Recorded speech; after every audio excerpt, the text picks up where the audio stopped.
안녕하세요. 저는 열심히 위암을 극복하고자 노력하고 있는 70대입니다. 얼마 전 고향에 내려와 여기서 지내고 있는 고향 친구들도 만나게 되었는데요. 친구 딸 도움을 받아 이렇게 사연도 보내게 되었네요. 자연과 가까이 살다 보니 전보다 몸이 많이 좋아진 것 같습니다. 인생을 모두 포기하고 싶어질 때가 있었지만 지금은 죽기 살기로 버텨내고 있어요. 좋은 사람들도 많이 만나 그동안 살았던 얘기들을 꺼내놓으니 이렇게 많은 분들과 사연을 공유할 수 있는 것도 알게 되었죠. 제가 악바리로 이렇게 버티게 되었던 이유가 있는데 바로 제 며느리 때문입니다. 전 멋모르던 시절 시집을 가 갓 20살이 되었을 때 아들을 낳았어요. 아들을 낳아 시댁에서도 너무 좋아하셨지만 이내 아들이 건강이 좋지 못하니 모든 게 제 탓이 되었죠.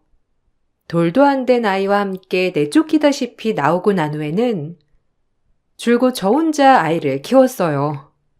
살면서 내내 부족한 것들 뿐이었지만 아들은 한 번 엇나가지 않고 바르게 자라주었습니다. 그렇지만 몸이 좋지 않아서 그런지 결혼은 40대까지 하지 못했어요. 그러다가 40대가 끝나갈 무렵 결혼을 한다며 며느리를 데리고 왔죠. 처음 며느리가 인사 오던 날 정말 기분이 좋았어요. 어머니, 여기 제 아내들 사람이에요. 미자 씨, 인사해요. 여기 저희 어머니세요. 저희 결혼식은 안 하고 그냥 혼인신고만 하려고요. 이 나이에 결혼식 올리는 것도 쑥스럽고 미자 씨도 굳이 결혼식까지는 올리지 않아도 된다고 해서 그냥 소소하게 식사하고 혼인신고만 하기로 했어요. 미자 씨 집에서도 그렇게 하는 게 좋을 것 같다고 했고요. 어머니, 안녕하세요. 안 그래도 동욱 씨한테 말씀 많이 들었어요. 저희 집에서는 이미 동욱 씨가 다 인사를 해서 걱정 안 하셔도 돼요. 사실 늦게 결혼을 하는 거라 너무 크게 결혼식을 올리는 건 좀 아닌 것 같아서 저희끼리 소소하게 축하하기로 했는데 어머니 괜찮으시죠? 친정엄마가 계시지만 전 어머님을 제 친정엄마처럼 생각할게요. 저희 잘 지내봐요. 그래, 고맙다.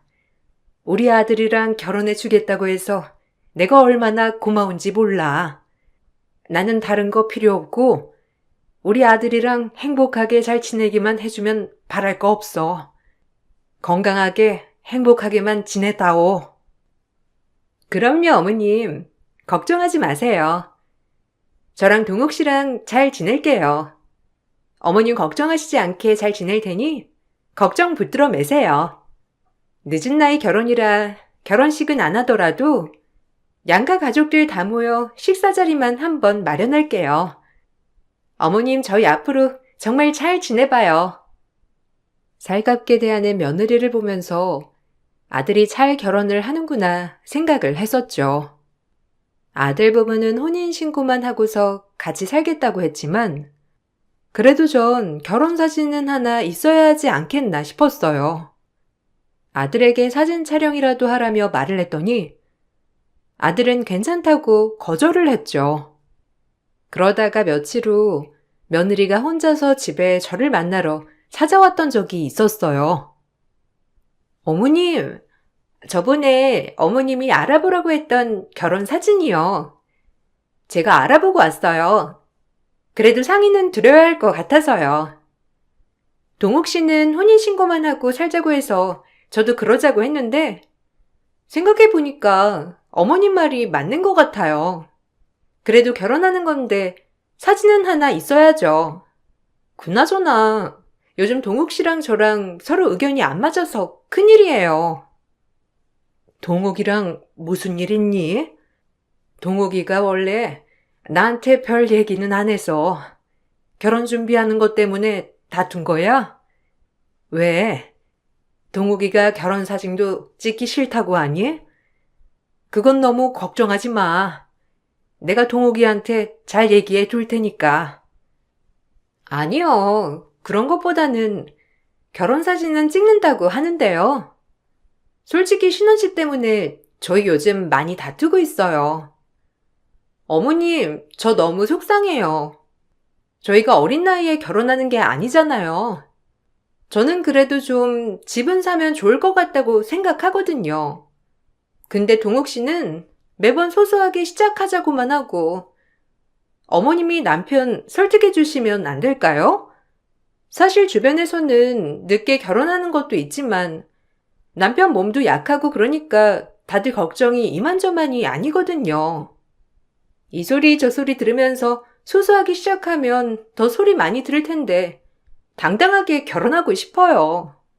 집이라도 떡하니 하면 그런 소리가 쏙 들어가지 않겠어요? 며느리는 절 찾아와서는 신혼집을 새로 마련했으면 좋겠다는 말을 넌지시 전하더라고요. 며느리가 이런 얘기를 하는 게 틀린 건 아닌 것 같다 생각이 들어 저도 아들에게 얘기를 했었죠. 그런데 아들은 극구 말리더라고요. 미자 얘기도 맞는 말이야. 결혼식도 안 올리고 산다는데 주변에서는 얼마나 걱정이 많겠니? 사돈댁에서도 고민이 많으셨다고 했잖아. 이왕이면 신혼집 괜찮은 곳으로 준비를 하는 게 낫지 않겠니? 집 구할 만큼 여유는 없는 거니? 아니면 엄마가 좀 준비를 해줄까? 동욱이 네가 결혼을 한다는 얘기가 없어서 그렇지. 안 그래도 너 결혼한다고 하면 주려고 했던 것도 있고.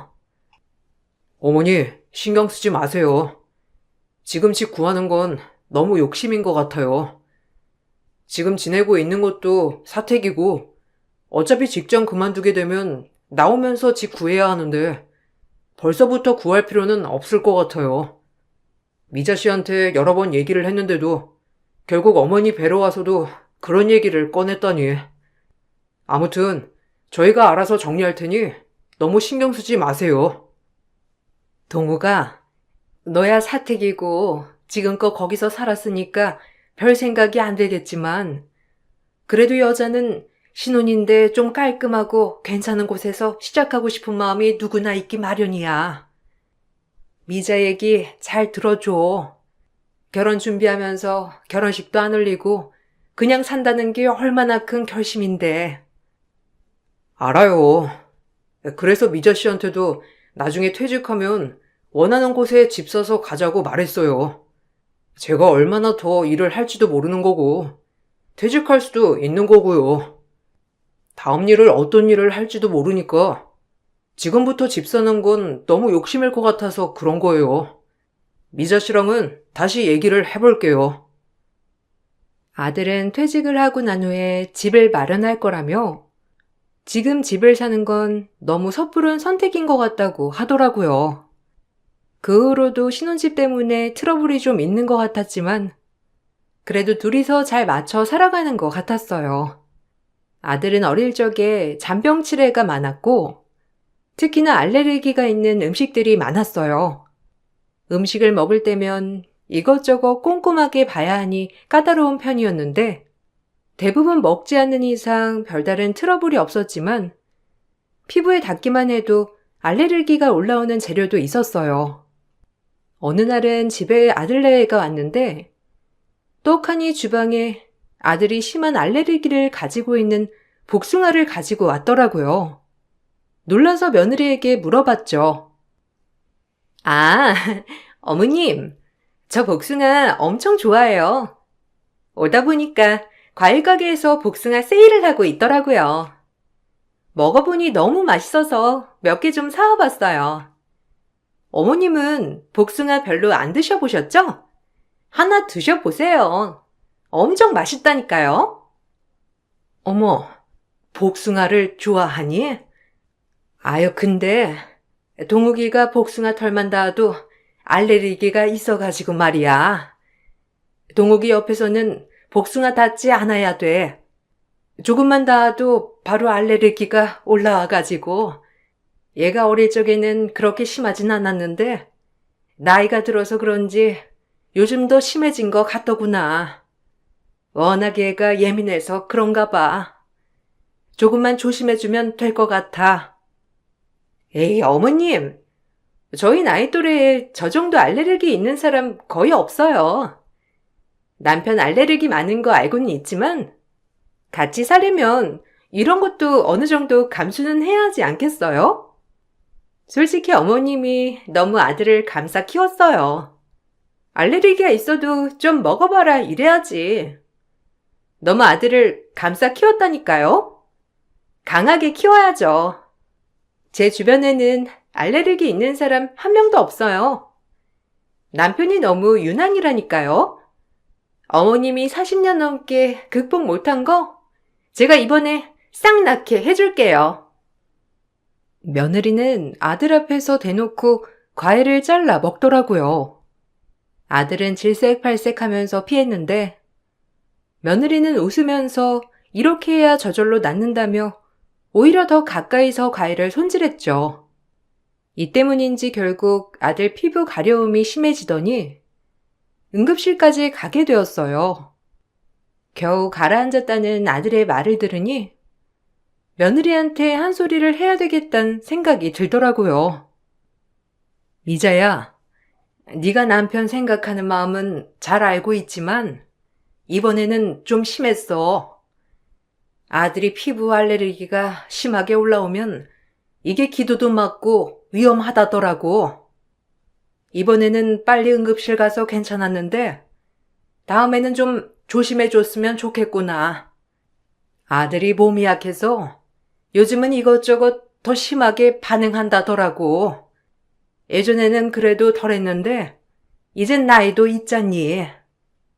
어머님, 저 너무 서운해요.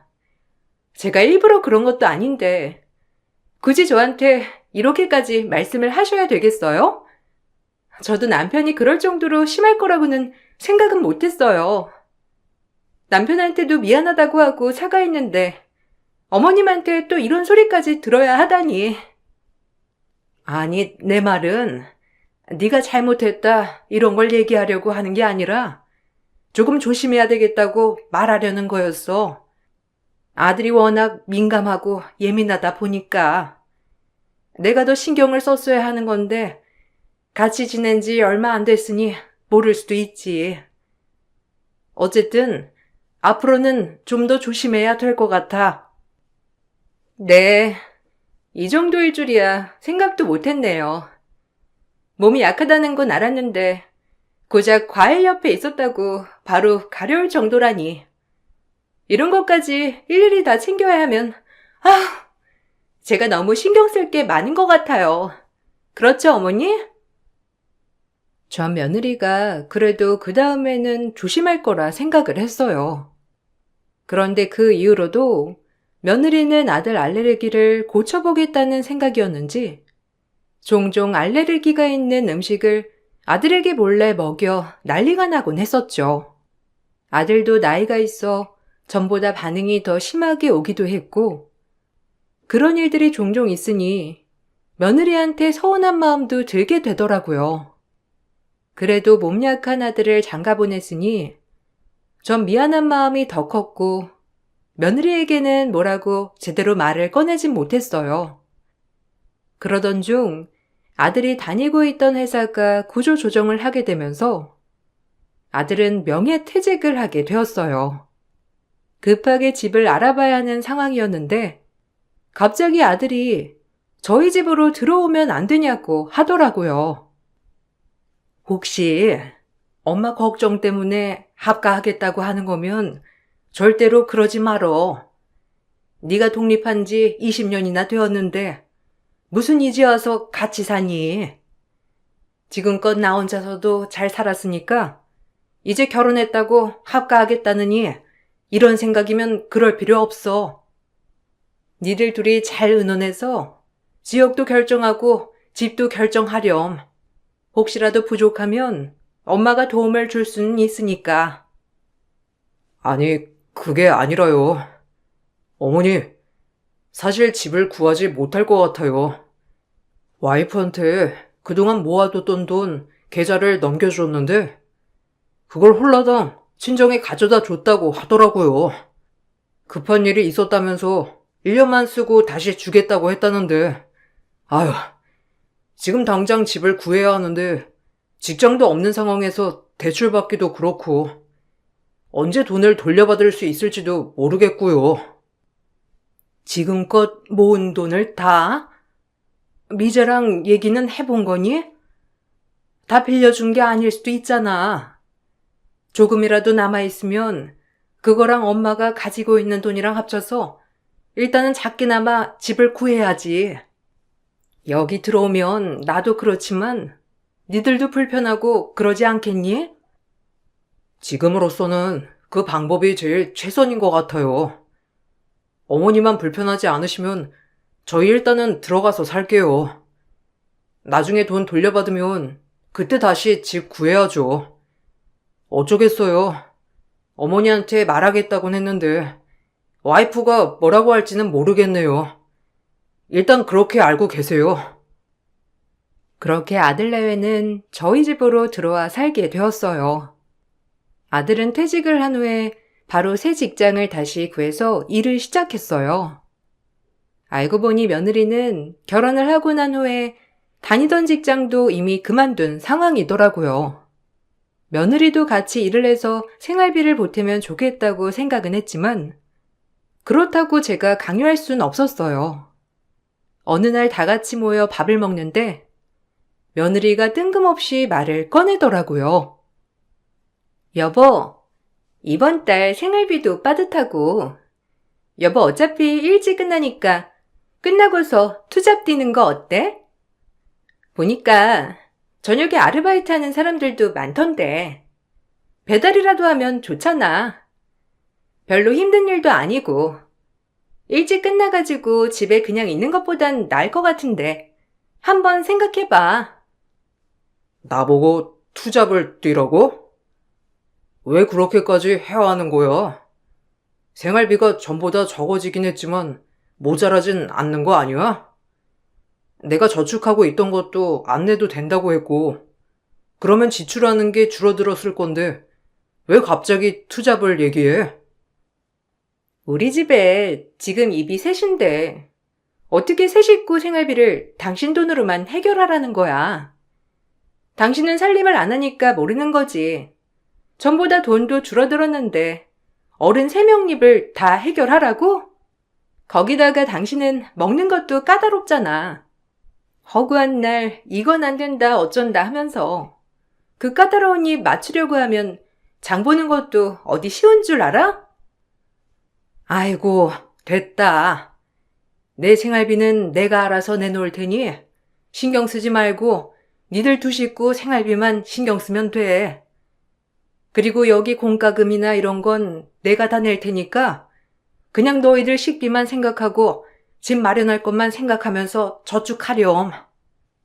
솔직히 어머님, 요즘 세상에 시어머니 모시고 사는 며느리가 어디 있어요? 주변에 물어보면 다들 놀래요. 왜 시어머니랑 같이 사냐고. 어머님도 너무 그런 거에 서운해하지 마세요. 아들네가 모시고 사는 집, 요즘 같은 시대에 없는 거 아시죠? 남편 벌이가 줄어들었으니 어머님도 좀 보태시긴 하셔야 하잖아요. 애초에 남편이 직장 그만두지 않았으면 이런 일도 없었을 건데. 며느리 말에 기가 막혔어요. 사실 저희 집에 아들네가 들어오고 난 후로 공과금은 더 많이 나왔고 집안도 엉망진창이었지만 며느리는 불편하다는 핑계로 낮에는 방에서 꼭 박혀 나오지도 않았고 온갖 집안 살림은 제가 다 하고 있었거든요. 밖에서 아무리 청소하고 빨래를 하고 있어도 며느리는 한 번 집안일을 해보지도 않았는데도 당당하게 저런 말을 하니 기가 막히더라고요. 아들은 열심히 돈을 벌기 위해 노력했어요. 낮에 직장에서 퇴근을 하고 오면 야간에는 배달 일을 시작했어요.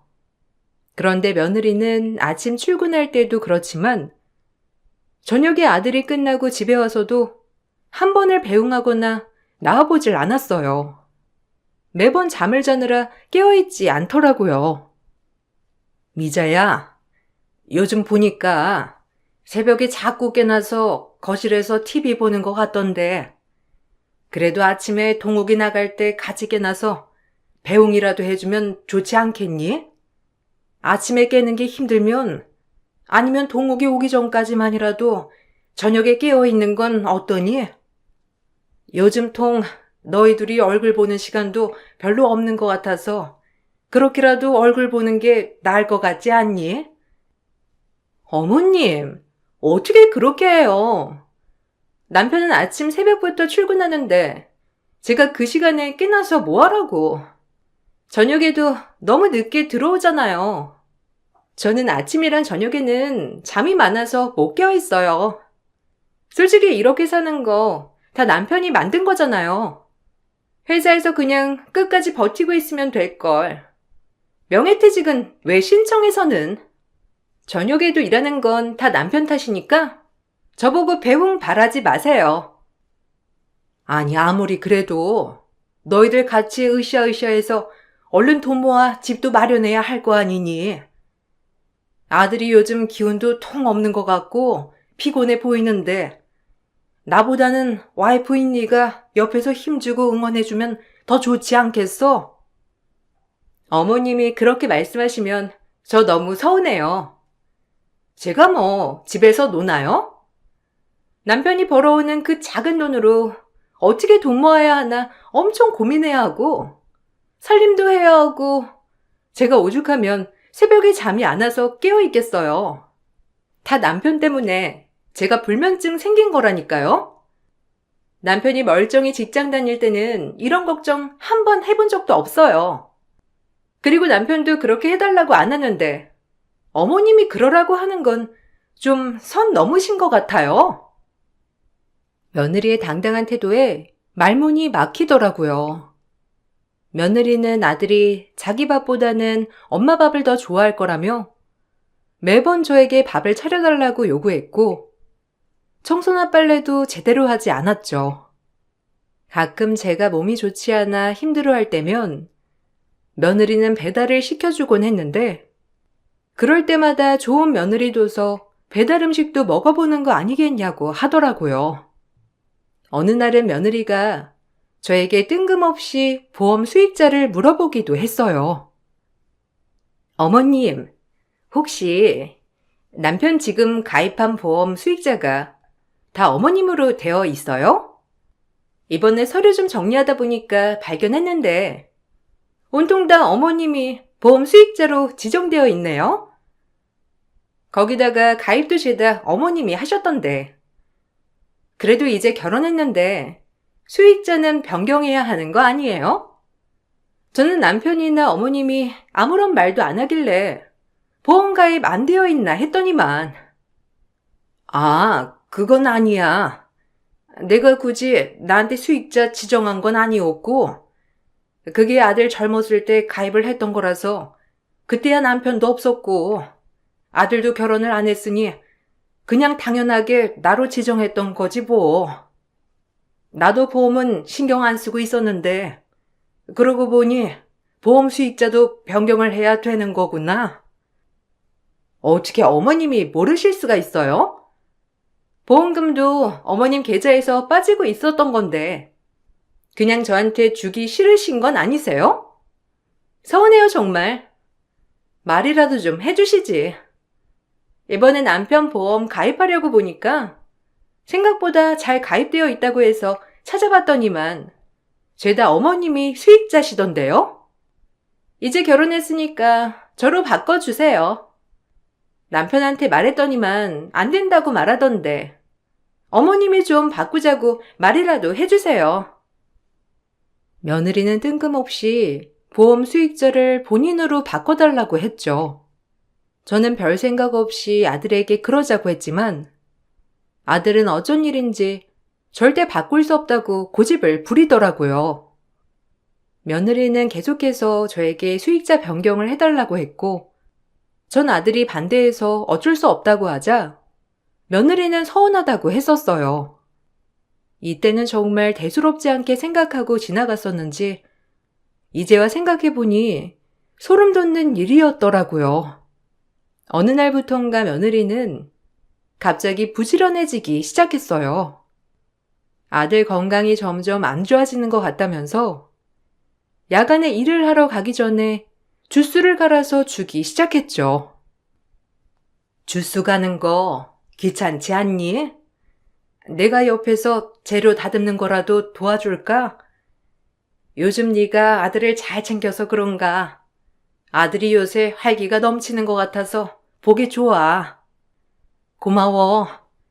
내가 아들 잘 챙겨야 하는 건데 이렇게 매번 주스도 갈아주고 얼마나 고마운지 몰라. 재료는 어떤 거 넣어주고 있니? 보니까 이것저것 많이 들어가는 것 같은데. 아, 이것저것 많이 넣고 있어요. 남편이 배달하다 보면 출출할 때 있다고 해서요. 그렇다고 빵이나 이런 거 챙겨주면 소화가 잘 안 되니까 가볍게 갈아준 주스가 나을 것 같더라고요. 채소도 넣고 과일도 좀 넣어서 갈아주고 있어요. 어머님, 신경 쓰지 마세요. 솔직히 이런 거 제가 챙겨야 하는 건데 제가 재료까지 싹 다 손질해가지고 한 번에 만들어주고 있으니까 신경 안 쓰셔도 돼요. 고맙다 정말. 그래도 와이프라고 갈아주는 거 깔끔하게 먹어주니 나도 너무 기쁘구나. 엄마가 갈아줄 때는 맛없다면서 입에도 안 대던 애가 네가 만들어주니 저렇게 잘 먹고 다니니까 얼마나 좋은지. 재료 필요한 거 있으면 언제든지 말하렴. 내가 장 볼 때 같이 사오마. 아유, 어머님. 그런 거 신경 안 쓰셔도 된다니까요.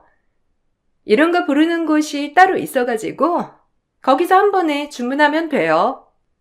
앞으로 제가 남편 건강 책임지려고요. 날이 갈수록 몸이 약해지는 것 같아서 큰일이에요. 주스라도 꼬박꼬박 잘 먹으면 좋을 텐데. 확 달라진 며느리 모습에 전 너무나 기뻤어요. 그런데 어느 날부턴가 속이 너무 안 좋더라고요. 음식을 먹을 때마다 소화가 잘 안 되는 것 같았고 평소에도 잘 체하는 편이라 그런가 보다 하고 넘어가려고 했는데 그때는 아들이 너무 신경 써서 검진을 받게 되었어요. 그렇게 검진을 받았더니 위암 초기 판정을 받았어요. 네? 위암이요? 어머님, 위암 걸리셨다고요? 병원에서 몇 기라고 하는데요? 초기면 수술도 해야 하는 거예요? 아, 지금 넉넉하지 않은 상황인데. 어머님, 보험 가입은 하신 거죠? 보험 청구하면 그래도 돈 꽤 나올 텐데. 지금 당장 치료를 받아야 한대요? 수술 비용은 얼마예요? 난 초기라서 그게 걱정할 필요는 없다고 하더구나. 조직만 금방 떼어낼 수 있다고 하고 항암하면 괜찮아질 거라고 하니 너무 걱정하지 마. 보험도 가입이 다 되어 있으니까 청구하면 되겠지. 니들 걱정할까봐 미리 말해주는 거야. 병원에서도 걱정할 단계는 아니라고 했어. 그래요? 일단 그럼 보험금 청구부터 하세요. 그럼 진단비도 나오겠네.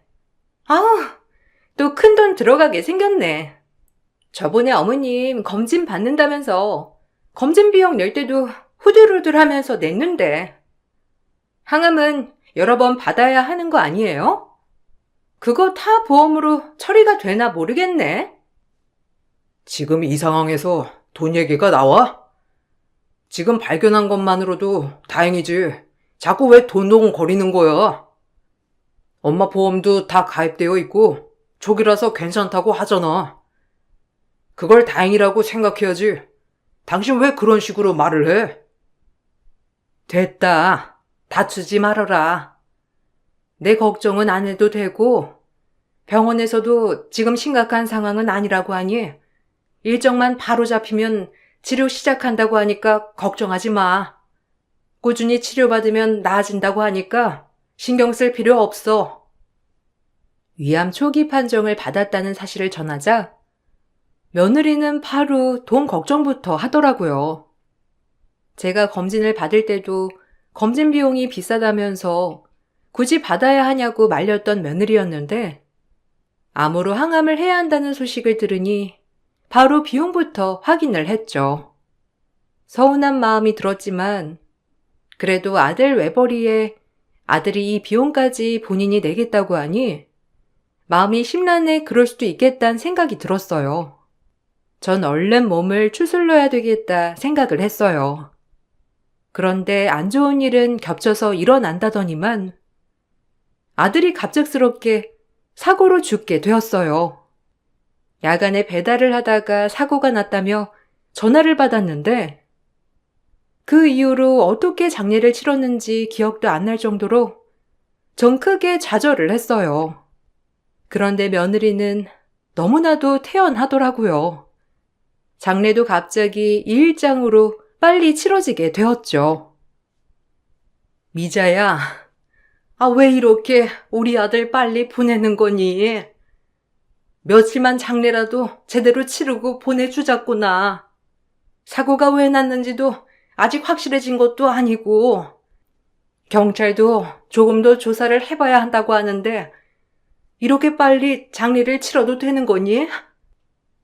더 시간 지나봤자 뭐가 달라지겠어요. 죽었던 아들이 살아서 돌아와요? 어머님 몸도 안 좋으신 양반이 장례 치를 기운은 있으시고요? 그냥 빨리빨리 정리하는 게 낫죠. 배달하다가 사고 난 거라고 하잖아요. 남편이 갑자기 차 앞으로 끼어들었다고 하는데 시간 끌어봤자 좋을 거 없어요. 아무리 그래도 경찰에서도 뭔가 의심스러우니까 더 조사를 해보겠다고 하는 거 아니겠니? 다른 건 몰라도 우리 아들이 그렇게 위험하게 운전할 애가 아닌데 나도 뭔가 좀 이상하구나. 조금만 더 기다려보자. 장례를 좀 미루는 것도 나을 것 같아. 어머님이 장례 치르실 거예요? 이거 다 제가 치러야 하는 건데 저 더 시간 끌면 못해요. 안 그래도 남편이 갑자기 떠나서 마음도 심란한데 어머님까지 저한테 이러지 마세요. 이런다고 죽은 사람 돌아오는 거 아니니까 제발 정신 좀 차리세요. 결국 아들이 사고로 죽은 지 이틀 만에 화장까지 모두 마치고 장례를 마무리했어요. 아들이 납골당에 안치가 되고 난 후 며느리는 급한 볼일이 있다면서 가버렸죠. 전 한참을 아들 납골당 앞에서 서성이다 저녁이 다 되어서야 집으로 돌아왔어요. 그런데 집으로 가보니 며느리가 자기 친정 식구들을 타 집으로 불렀더라고요.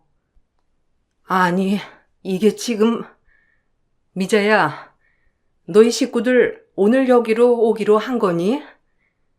아까 납골당에서는 아무도 안 계셨던 것 같은데 언제 오셨어요? 제가 아들 납골당에 좀 있다 오느라고 오신 줄도 몰랐네요. 제가 지금 경황이 없어서 식사 시간인데 준비된 게 없네요.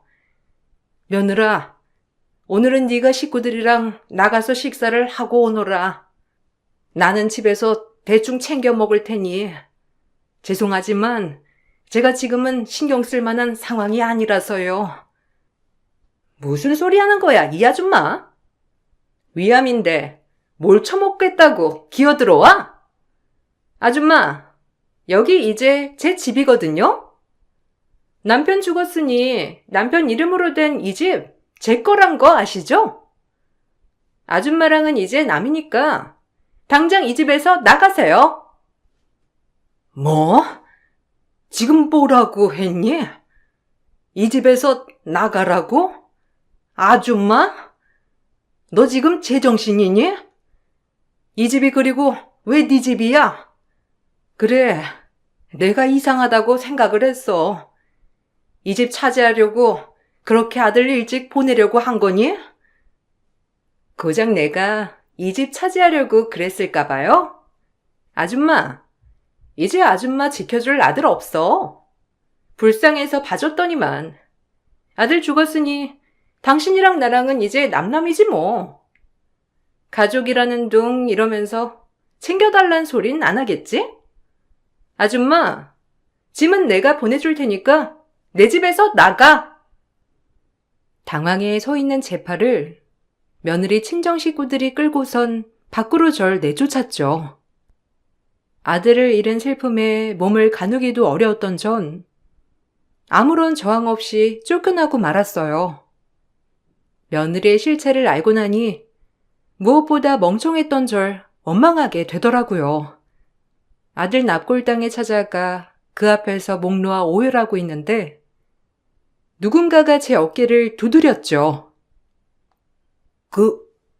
동욱 씨 어머님 되시나요? 저는 동욱 씨가 배달하던 곳 사장이에요. 장례식장에 가려고 했는데 이미 장례가 끝났다고 해서 물어물어 여기까지 찾아오게 됐네요. 동욱 씨 일은 정말 죄송합니다. 사장으로서 제가 더 신경 썼어야 했는데 그날 제가 신경을 많이 못 쓴 것 같아서요. 경찰분들이랑은 얘기를 좀 나눠보셨나요? 사실 제가 좀 이상하다고 생각한 게 있어서요. 네? 이상한 거요? 그날 사고 때문인가요? 안 그래도 며느리한테 물어봤었는데 그날 동욱이가 낮부터 피곤하다는 얘기를 했다더군요. 아마 배달하다가 졸려서 잠이 와 그런 것 같기도 하고 졸음 운전하다가 차 앞으로 바로 쓰러졌다고 들었어요. 차가 피할 새도 없이 그냥 밟고 지나간 거라고. 아니, 그게 좀 이상해서요. 분명 저희 가게로 왔을 때는 졸린 기색이 하나도 없었거든요.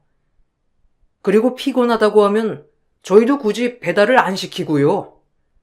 거기다가 그때 사고 났을 때 차량 블랙박스를 제가 확인을 했었는데 졸렸다기보다는 동욱 씨가 쓰러지면서 목 주변을 잡고 있었거든요.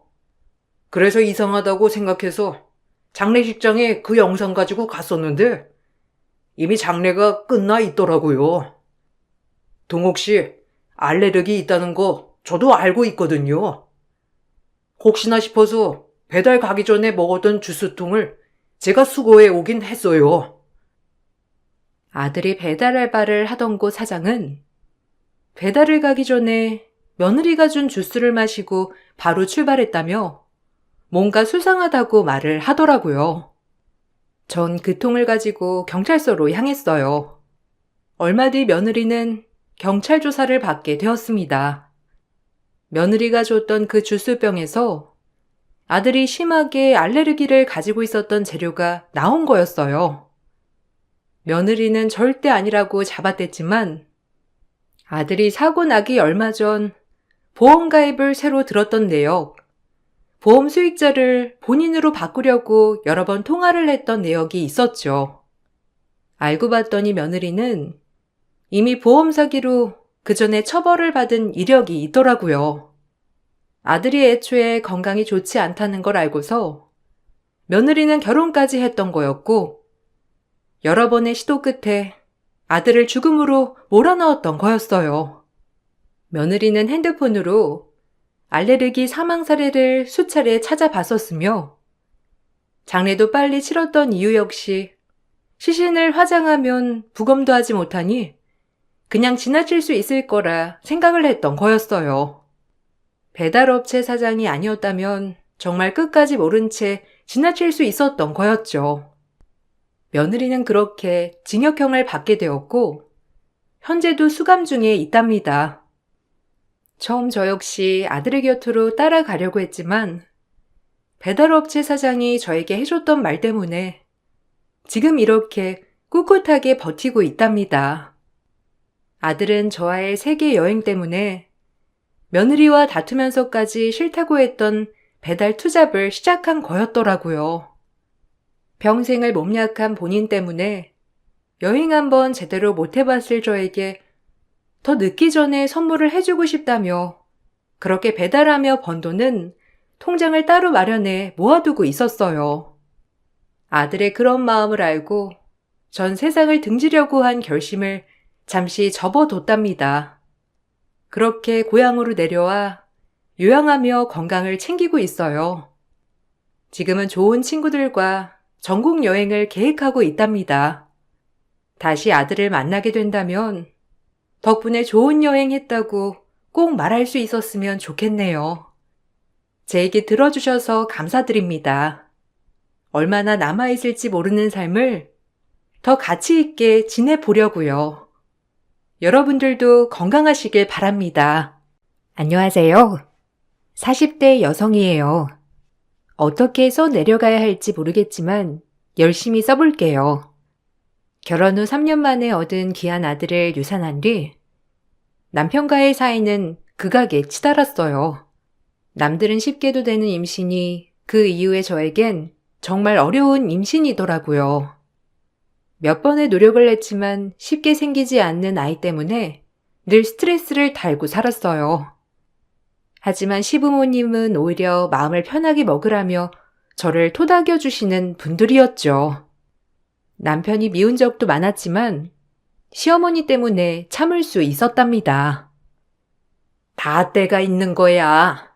솔직히 말해서 요즘엔 애 없이도 잘 산다고 하던데 너무 그렇게 무리하지 마. 그래도 임신을 했었으니까 언젠가 아이가 찾아올 거야. 너무 그렇게 아등바등해도 안 되더라. 마음 편히 먹고 기다리면 천천히 올 거란다. 감사합니다. 사실 어머님이랑 아버님 뵐 면목이 없어요. 제가 빨리 손주를 안겨드려야 하는데 민호 씨도 외동이고 이 집 손이 얼마나 귀해요. 제가 꼭 임신해서 어머님이랑 아버님 기쁘게 해드릴 테니까 조금만 기다려주세요. 죄송합니다. 됐어. 애 없으면 어떠냐? 우리끼리 다복하게 살아가면 되지. 나이도 아직 한창이니까 천천히 지금을 즐기는 게 좋아.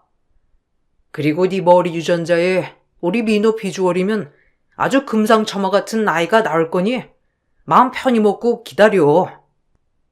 그래, 너희 아버님 말씀이 맞아. 천천히 지금을 즐겨. 나중에 애 생기면 돌아도 못 간다. 지금이 제일 편할 때란다. 저 마음 편하게 해주시려고 그런 말씀 하시는 거 알아요. 정말 감사해요. 제가 어머님, 아버님께 꼭 손주 안겨드릴게요. 손주보다는 늘 절 먼저 생각해 주시는 시어른들에게 너무 감사했습니다. 그게 말뿐인 걸 당연히 알았던지라 하루라도 빨리 임신을 하고 싶었고 다시 행복했던 그 시절로 돌아가고 싶더라고요. 오히려 잘해주시는 마음이 크니 제가 더 기대에 부응해야겠다고 생각이 들었거든요.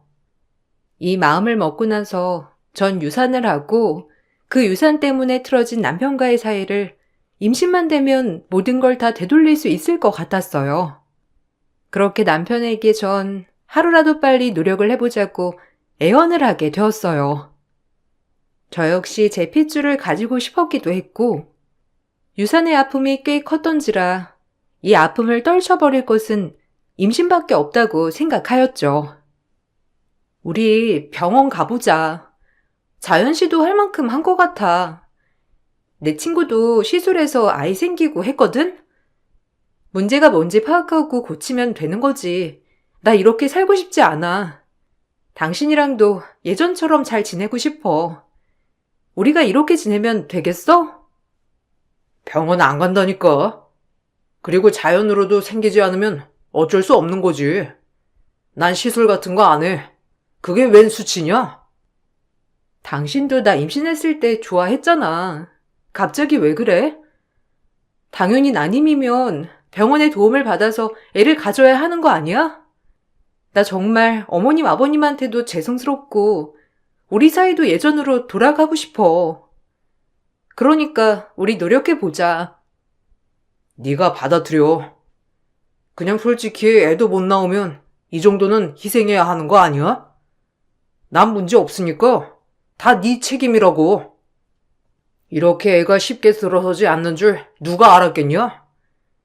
남들은 그 흔한 임신을 밥 먹듯이 한다는데 진짜 나야말로 어이없어. 남편은 정말 차갑게 변했어요.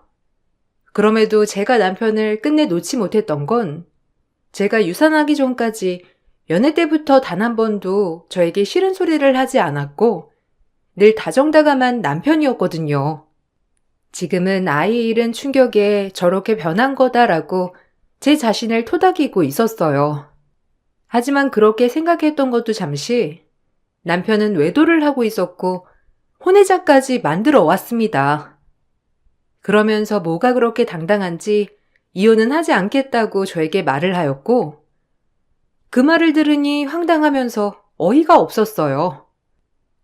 믿었던 남편에게 배신당한 마음 어떤 곳에도 위로받을 수 없었지만 절 더욱더 슬프게 하는 건 남편의 당당한 태도였어요. 네가 애를 못 낳으니까 내가 이런 거잖아. 이혼은 못해. 나도 애 못 낳는 너 받아들였듯이 너도 나 받아들여 그냥. 뭐? 당신 뭐가 그렇게 당당해? 아, 진짜 이거 인간 쓰레기 아니야? 어머님이랑 아버님이 받아들여 주신대? 그렇게 품위 생각하신 분들이 과연 혼외자를 받아들이실까? 내가 미쳤지. 너 같은 놈을 변할 거라고 생각하고 붙들고 있었다니. 애 못 낳는 와이프 때문에 밖에서 애 만들어 온 남편이 나을까? 아니면 너처럼 아예 애도 못 낳으면서 맨날 당당한 척하는 네가 나을까? 어쨌든 난 애도 포기 못하고 너도 포기 못하니까 네가 받아들여. 그 여자랑은 진짜 끝냈으니까 걱정 마. 진짜 뻔뻔하다. 이렇게 정신병자인 줄 왜 몰랐을까? 내가 너랑 애 낳고 잘 살 생각을 했던 내가 정신병자지. 나도 많이 참았거든? 어차피 너한테 애는 보기 글렀고 이렇게라도 애를 키울 수 있으면 오히려 네가 감사해야지.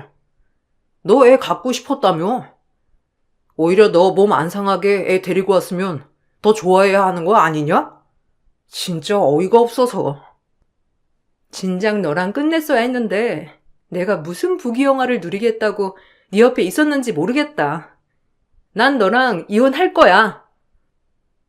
남편은 애와 저 둘 다 포기를 못하겠다고 하더라고요. 늘 저의 편이 되어주던 시부모님에게 울면서 이 사실을 고했고 제 편을 들어줄 거라고 생각했던 시부모님은 예상과 다르게 나오셨어요. 역시 피는 물보다 진하다는 말이 사실이었습니다. 당장이라도 남편에게 호통을 치실 거라는 생각과는 반대로 오히려 손주가 생겼다고 하자 좋아하는 모습을 보이시더라고요. 어차피 너 애도 안 들어서는데 그냥 민우 말대로 우리가 잘 키우는 게 어떠니? 애가 무슨 죄야. 네가 키우면 네 아이가 되는 거다. 들어보니까 애 엄마랑은 진작에 끝냈다던데. 솔직히 너 애 못 낳는 건 사실이잖니?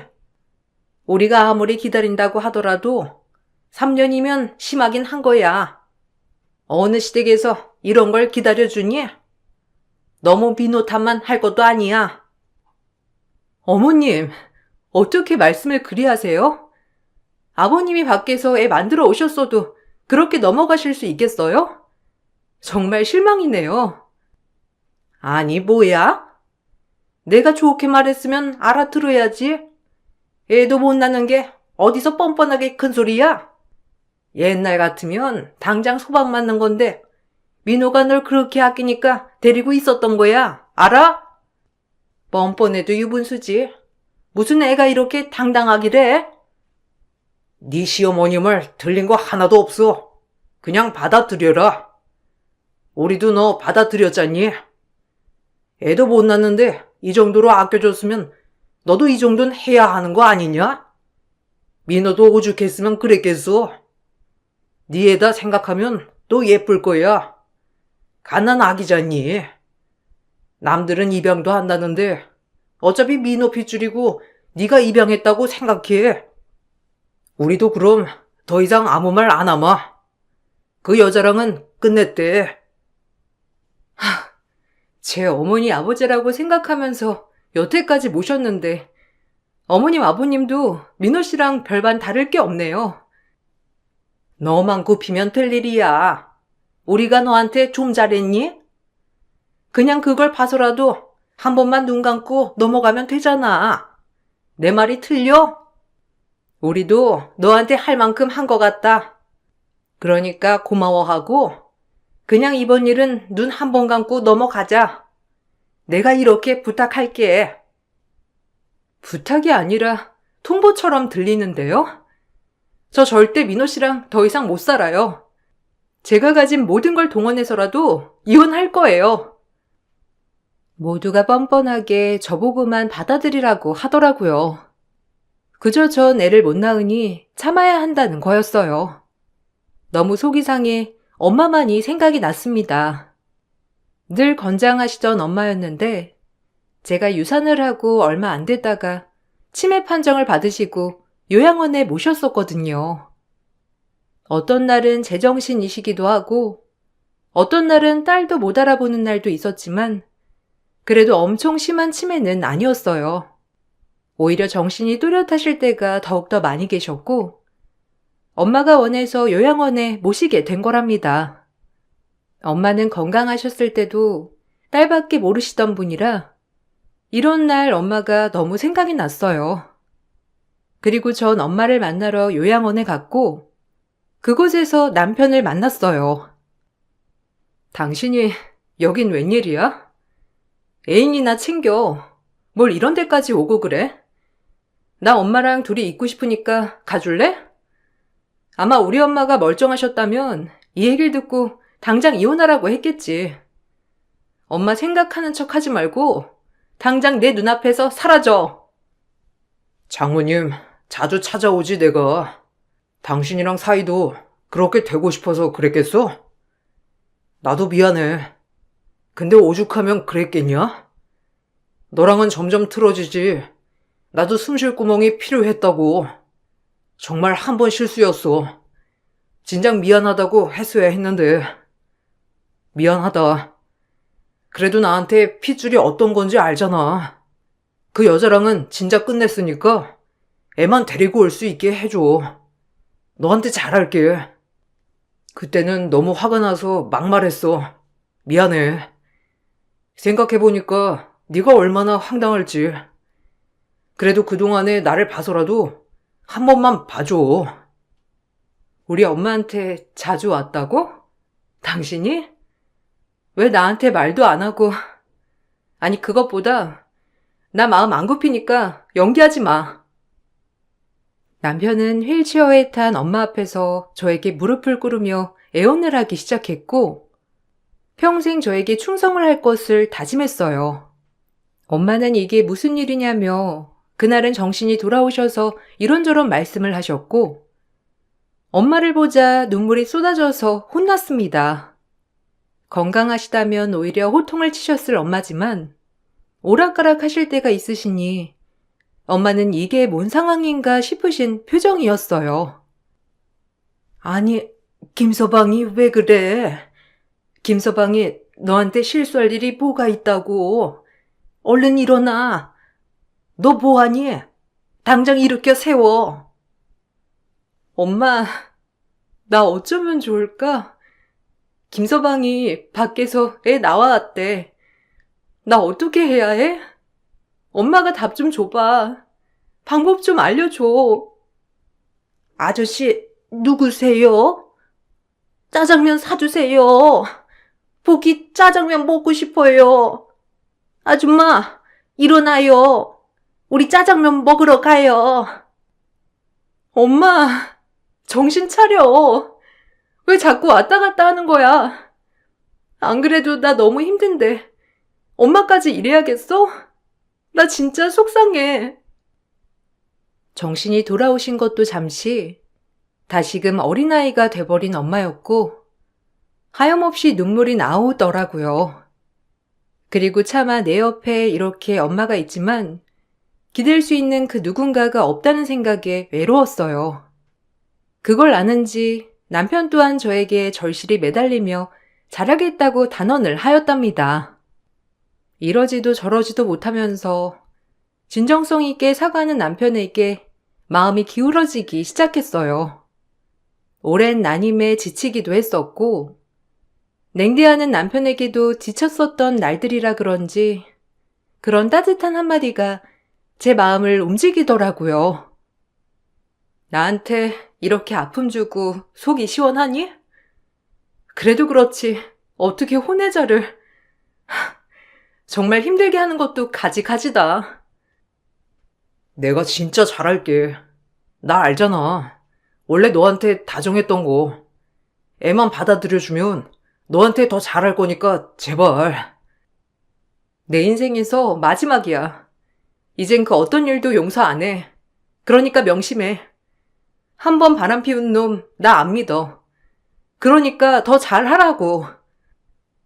당연하지. 내가 너 말고 누가 있어. 그래도 고마워. 이렇게 받아들여줘서. 내가 앞으로 장모님한테도 더더욱 잘할게. 그리고 나도 진작 이렇게 풀고 싶었어. 진짜 미안.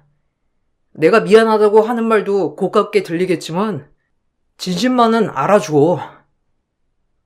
울면서 애원하는 남편의 마음이 약해졌어요. 그리고 답답할 때 엄마를 자주 뵈러 왔다고 하니 여전히 내가 알던 그 모습은 남아있구나 싶은 것이 어떻게 해야 할지 모르겠더라고요. 그리고 정말 눈 한번 딱 감고 남편을 용서해주기로 마음을 먹었답니다. 그때는 내가 애를 못 낳아서 이렇게 됐구나 싶었던 마음이 컸기 때문에 남편을 이해해보려고 안간힘을 썼었거든요. 아이고, 잘했다. 정말 잘했어. 네가 이런 결정 내릴 줄 알았지. 그래, 내 자식이라고 키우면 내 자식이 되는 거야. 우리 며느리 내가 그때 했던 말 때문에 섭섭했지? 알잖니. 핏줄이 어떤 존재인지. 네가 이해해줘. 앞으로 내가 더 잘하마. 네, 어머니. 섭섭했는데 돌이켜 생각해보니 어머님 하신 말씀처럼 이게 다 제가 애를 못 낳아서 이렇게 된 거잖아요. 애도 못 낳는 게 이해해야겠죠. 눈 한번 질끈 감고 이해해 보려고요. 저만 이해하면 모두 다 행복하니까 제가 물러서는 거예요. 아니 무슨 그런 말을. 담아뒀니 혹시? 미안해. 나도 그때는 경황이 없어서 막 내뱉었어. 우리 앞으로 더 잘해보자. 우리 며느리 너무 예뻐 죽겠어. 내가 이럴 줄 알았다니까. 너랑 민호랑 어떻게 헤어지니? 이렇게 찰떡궁합인 것을. 그래. 새아기가 옳은 판단했어.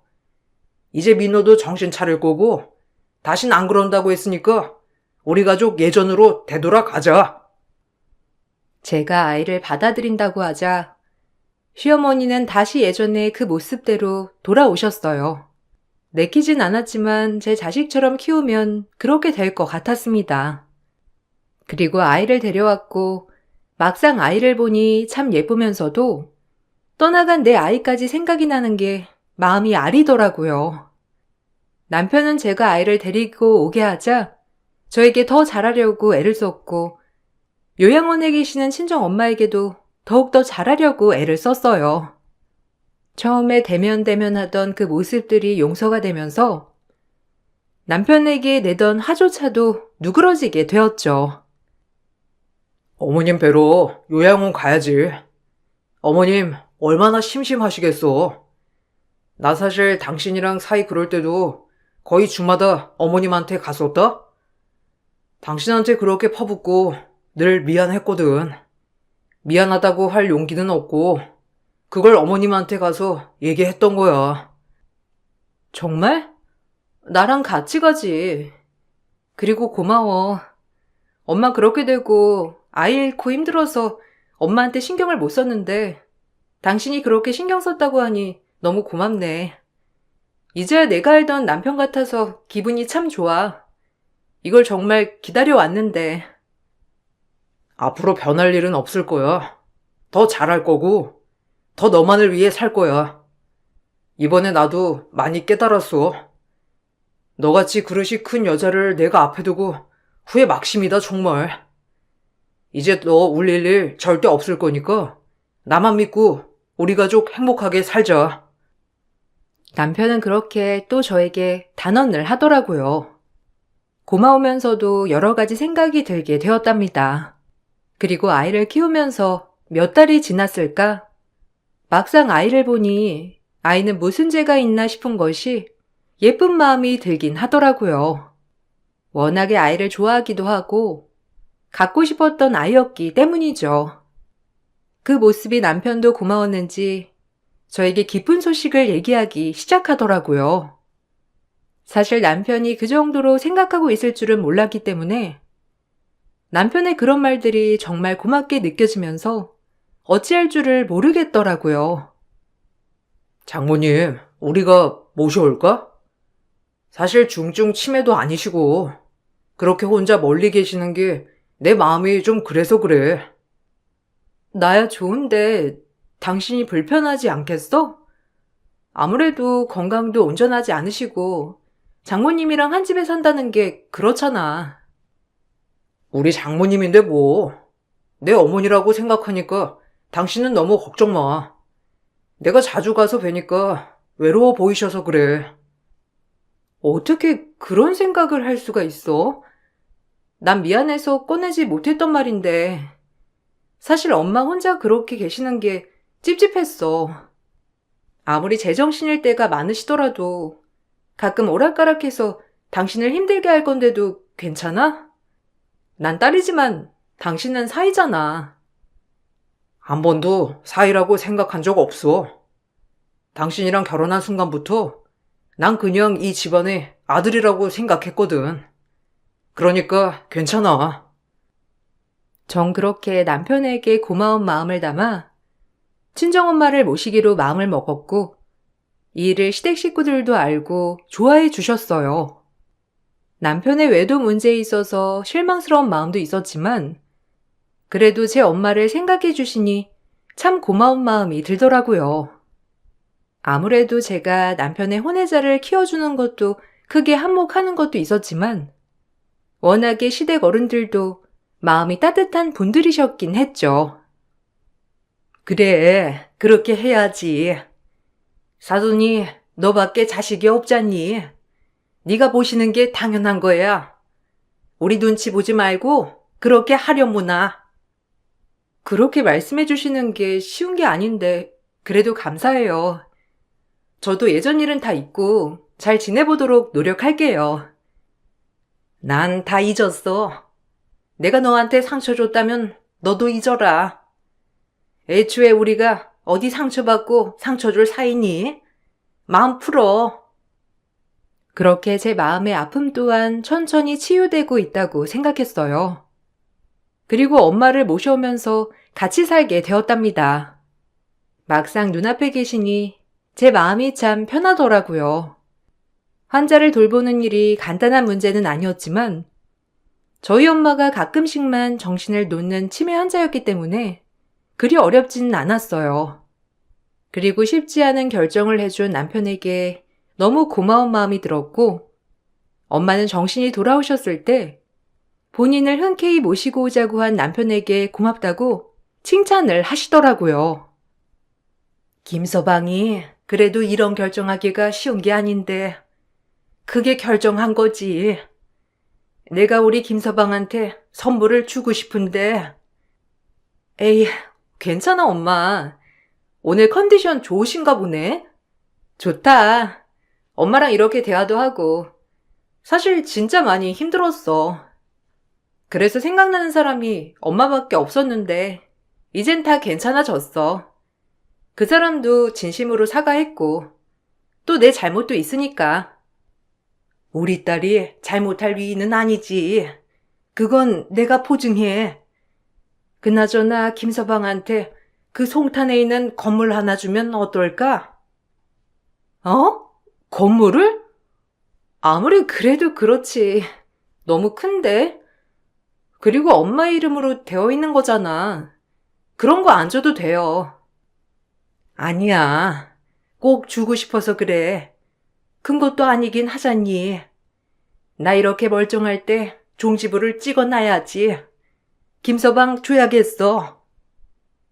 엄마는 그렇게 결정하시더니 단번에 남편에게 엄마의 건물 중 하나를 주게 되었고, 이윽고 남편은 그것이 목표 달성이었는지 급격히 차가운 모습을 보이며 저를 당황스럽게 하기 시작했습니다.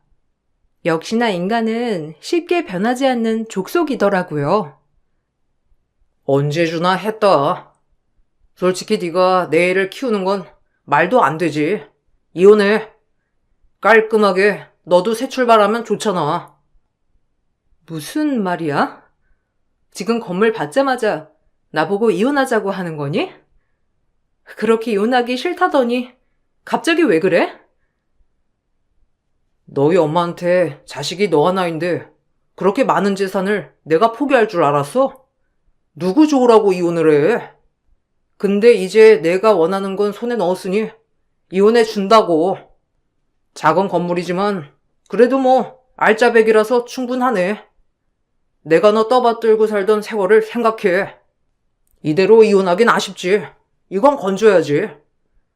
너도 남의 자식 키우기 쉽지 않았잖아. 저기 있는 네 엄마 모시고 얼른 나가. 심해 놓친 애를 내가 미쳤다고 모시냐? 나 여기 애 엄마랑 다시 합칠 거고 우리 다시 시작할 거니 너만 나가면 돼. 어머님, 아버님도 아셔? 아니, 어머님, 아버님이 이번 일을 가만히 보고만 계실까? 너 진짜 인간 말종이었구나? 당연하지. 애 엄마가 살아있는데 왜 너랑 같이 사냐고 하시던데? 그러니까 너만 네 엄마 모시고 나가면 된다고. 예, 뭐하니? 듣고 있는 내가 다 화난다. 얼른 이혼 도장 찍어. 씨가 뭐라도 되는 양. 자네 그렇게 안 봤는데 실망이네. 오늘은 멀쩡하신가 봐요. 어차피 금방 놓을 정신. 그래요. 마음껏 즐기세요. 야, 얼른 도장 찍어. 이제 보지 말자. 요양원 계신 우리 엄마 모신다는 남편의 감동에 엄마 건물주니 이혼장 던지는 남편이었어요.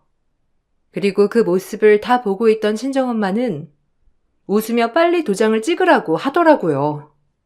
모든 걸 알고 있던 것처럼 알 수 없는 미소를 지으며 말씀하셨어요. 그래, 김서방이 그렇게 싫다고 하는데 왜 매달리니? 애초에 잘 됐어. 남의 애를 왜 키워? 당장 도장 찍고 나가자. 엄마, 정신이 돌아온 거야? 이런 걸 보여서 너무 미안해. 너 같은 인간 상종하는 게 아니었는데 그게 화근이었지. 너 건물 반환 소송 걸 거니까 그리 알아. 내가 이대로 물러날 것 같아? 짐승만도 못한 인간. 어디 잘 사나 지켜볼 거라고. 반환 소송 같은 소리 하네.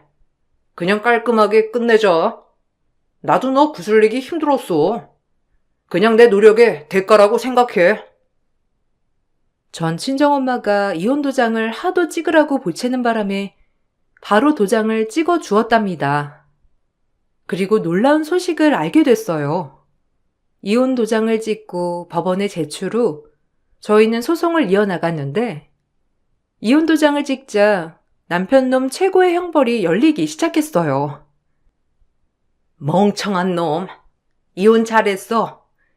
아직 소송이 남았지만 엄마가 김서방한테 준 건물 가짜야. 내가 왔다 갔다 해도 그 정도는 파악할 줄 안다.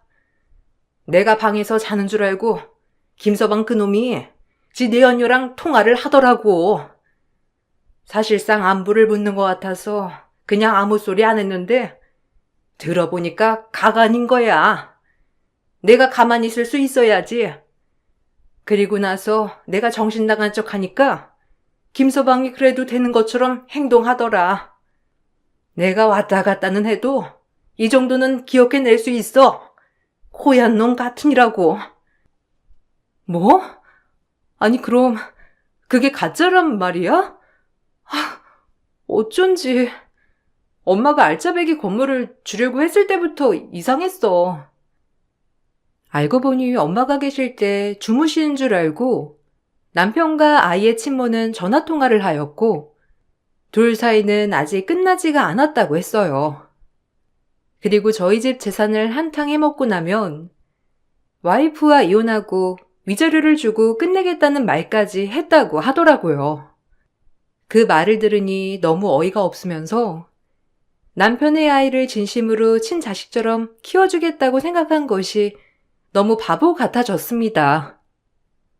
내가 정신을 언제 또 놓을지 모르겠다만 이 변호사 찾아가서 당장 위자료 소송하고 네가 당한 거 대갚아줘. 감히 내 딸 눈에서 눈물을 내다니 가만 안 둘 거다. 내가 아프다고 나를 불러봐? 그 계약서는 가짜니까 걱정하지 말고 진행해. 엄마, 고마워. 그리고 너무 미안하다. 이런 걸 보여서. 딸로서 더 잘 지내는 모습을 보여줘야 하는데 정말 수치스러워. 네 잘못 하나도 없어. 작정하고 나쁜 사람을 우리가 무슨 수로 이기냐? 그러니까 너무 걱정 말고 싸워서 이기면 돼. 전 그렇게 변호사를 찾아가 위자료 소송을 걸게 되었고 남편 또한 저에게 재산분할 신청을 하더라고요. 뻔뻔함은 안드로메다로 보낸 것 같았어요.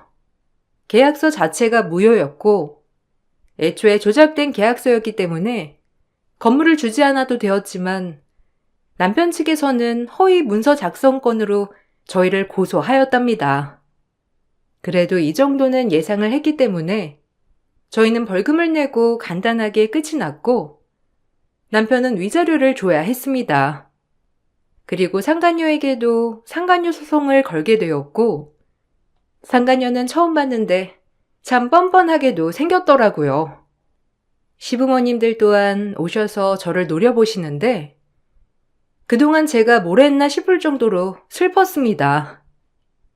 건물 하나 업어올 수 있는 거라며 이게 뭐야?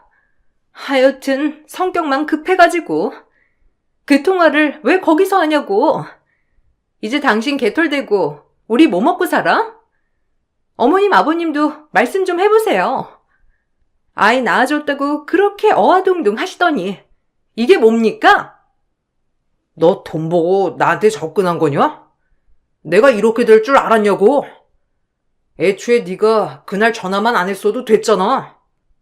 뭐? 지금 내 탓해? 당신 알만하다. 전 결혼 생활도 어땠을지 뻔해. 내가 속아서 애 낳고 이게 뭐야? 개털이랑. 일이 이렇게 되니까 너 속이 시원하니? 그래도 우리가 너한테 잘해준 게 있는데 소송까지 가야겠어? 네 남편이 너한테 잘한 거 생각해서 작은 건물 하나 띄워주면 얼마나 좋아. 하여튼 애가 외동이라 그런지 지밖에 몰라요. 애도 못 낳는 게. 당신들 다 끼리끼리 잘 만났네. 그동안 내 돈 때문에 나한테 잘해줬나 본데 이게 본성이고 천성이겠지. 어떻게 보면 내가 이 집에서 애를 안 낳은 게 나한텐 신의 한 수였네. 내 성격에 애 때문에 참고 살았을 수도 있으니까. 이렇게 천성 보여줘서 고맙네요. 당신들 잘 살아봐 어디. 이제 내 돈 없이 저 사람 월급 하나로 애까지 잘 챙겨서 살아보라고. 더 이상 보지 맙시다. 난 벌금 한 번 물면 그만이지만 당신들은 없는 돈에 위자료까지 줘야 하니 큰일 난 거지. 이것까지 예상 못했다면 머리는 왜 달고 다녀요? 뭐? 너 어른한테 무슨 말버릇이야? 너 재산분할 안 해주기만 해봐. 우리 아들이 그 정도 받을 가치가 있다니까. 변호사 말 좀 경청하세요. 그 재산은 저희 엄마 거라 분할 안 해줘도 된다고요. 뭘 알고 대드시죠? 멍청하면 답도 없다더니. 법정 소송이 오래 걸렸지만 그래도 남편에게 위자료를 많이 받을 수 있었고 상간을 방관한 시부모님 그리고 상간녀에게도 위자료를 받을 수 있었답니다. 끝까지 남편 측에서 재산 분할을 해줘야 한다며 물고 늘어졌지만 아직까지 모든 게 엄마의 이름으로 되어 있었기 때문에 제가 분할을 해줄 재산은 없었어요. 모든 소송이 끝이 나고 그제야 정신이 번뜩 차려지더라고요. 돌봐야 할 엄마가 계시기 때문에 전 작은 아파트에 엄마를 모시고 둘이 같이 지내면서 눈코 뜰 새 없는 바쁜 나날을 지냈어요. 엄마가 정상일 때도 많았지만 가끔 정신줄을 놓으실 때가 있으셔서 하루 종일 밀착 케어를 해야 했거든요. 그러면서 사회복지에 관심이 생겼답니다. 이 힘듦과 아픔을 엄마를 돌보면서 많이 잊었거든요. 법정 소송에서 이겼다고 한들 제 마음이 씁쓸한 것은 여전했기에 말이죠. 그렇게 전 사이버대학에서 사회복지를 수강하게 되었고 자격증을 취득했어요. 이혼하고 제 자신이 무술모가 된 것 같아 속상한 마음도 들었지만 이렇게 성취를 해내고 나니 다시 살아갈 용기가 생겼습니다. 그리고 제가 정말 행복하게 이 길을 걸을 수 있게 도와준 엄마와 주변 사람들 덕분에 용기를 잃지 않는 것도 있었거든요. 엄마 그렇게 케어하더니 기어이 끝장을 보는구나. 하긴 넌 진짜 악발이지. 엄마도 너무 좋아하시겠다. 그럼, 그리고 오히려 엄마한테 몰두하고 간병하니까 아픈 사건도 금방 잊혀지더라. 세상에 행복한 것도 많고 내가 왜 이렇게 아등바등 살았는지 모르겠어. 앞으로 엄마랑 더 행복하게 지내도록 노력해야지. 응원해줘서 고마워. 적송에도 딱 알맞은 게 너무 좋더라고요. 그리고 지금은 사회복지센터를 차려 요양사 선생님들과 사회복지사 선생님들을 두고 일을 하고 있어요. 남을 위해 헌신하고 봉사를 해보니 솔직히 억울한 마음도 많이 사라졌고 처음엔 제가 왜 이런 일을 당해야 하나 싶었고 사람한테 배신당한 이 마음 주체할 길이 없었는데 지금은 너무 행복해요. 들려오는 소식엔 전 남편은 상간녀와 이혼하고 애 양육비를 주면서 살고 있다고 하더라고요. 법정에서 보니까 상간녀가 보통이 아니긴 했거든요. 이혼했다고 한 뒤 얼마 지나지 않아 낯익은 번호로 전화가 왔고 역시나 받아보니 소름 돋게도 전 남편이더라고요. 나 이혼했다. 생각해보니까 너만한 여자가 없더라고. 우리 다시 시작할 수 있을까? 내가 미안했어. 잘 지내지? 핸드폰 번호를 바꾼다는 게 참 못 바꿨다.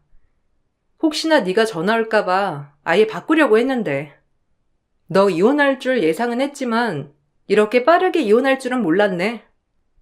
그래도 네 엄마 아빠 그렇게 손주 타령 해댔으니 손주는 얻었잖아. 그냥 효도했다고 생각해. 네가 이제 어느 누굴 만나던지 신경 쓰인 건 아니지만 웬만하면 혼자 살아라. 다른 여자 신세 망치지 말고. 엄마도 너 보고 싶어 해. 그때 일 후회도 하시고. 그땐 손주 때문에 엄마도 어떻게 되신 것 같다고 하는데. 여보세요? 전 듣고 싶지 않아서 전화를 끊어버렸고 그날 바로 핸드폰 대리점에 가서 전화번호를 바꿨어요. 너무 진절이 났거든요. 지금은 미움도 원망도 없습니다.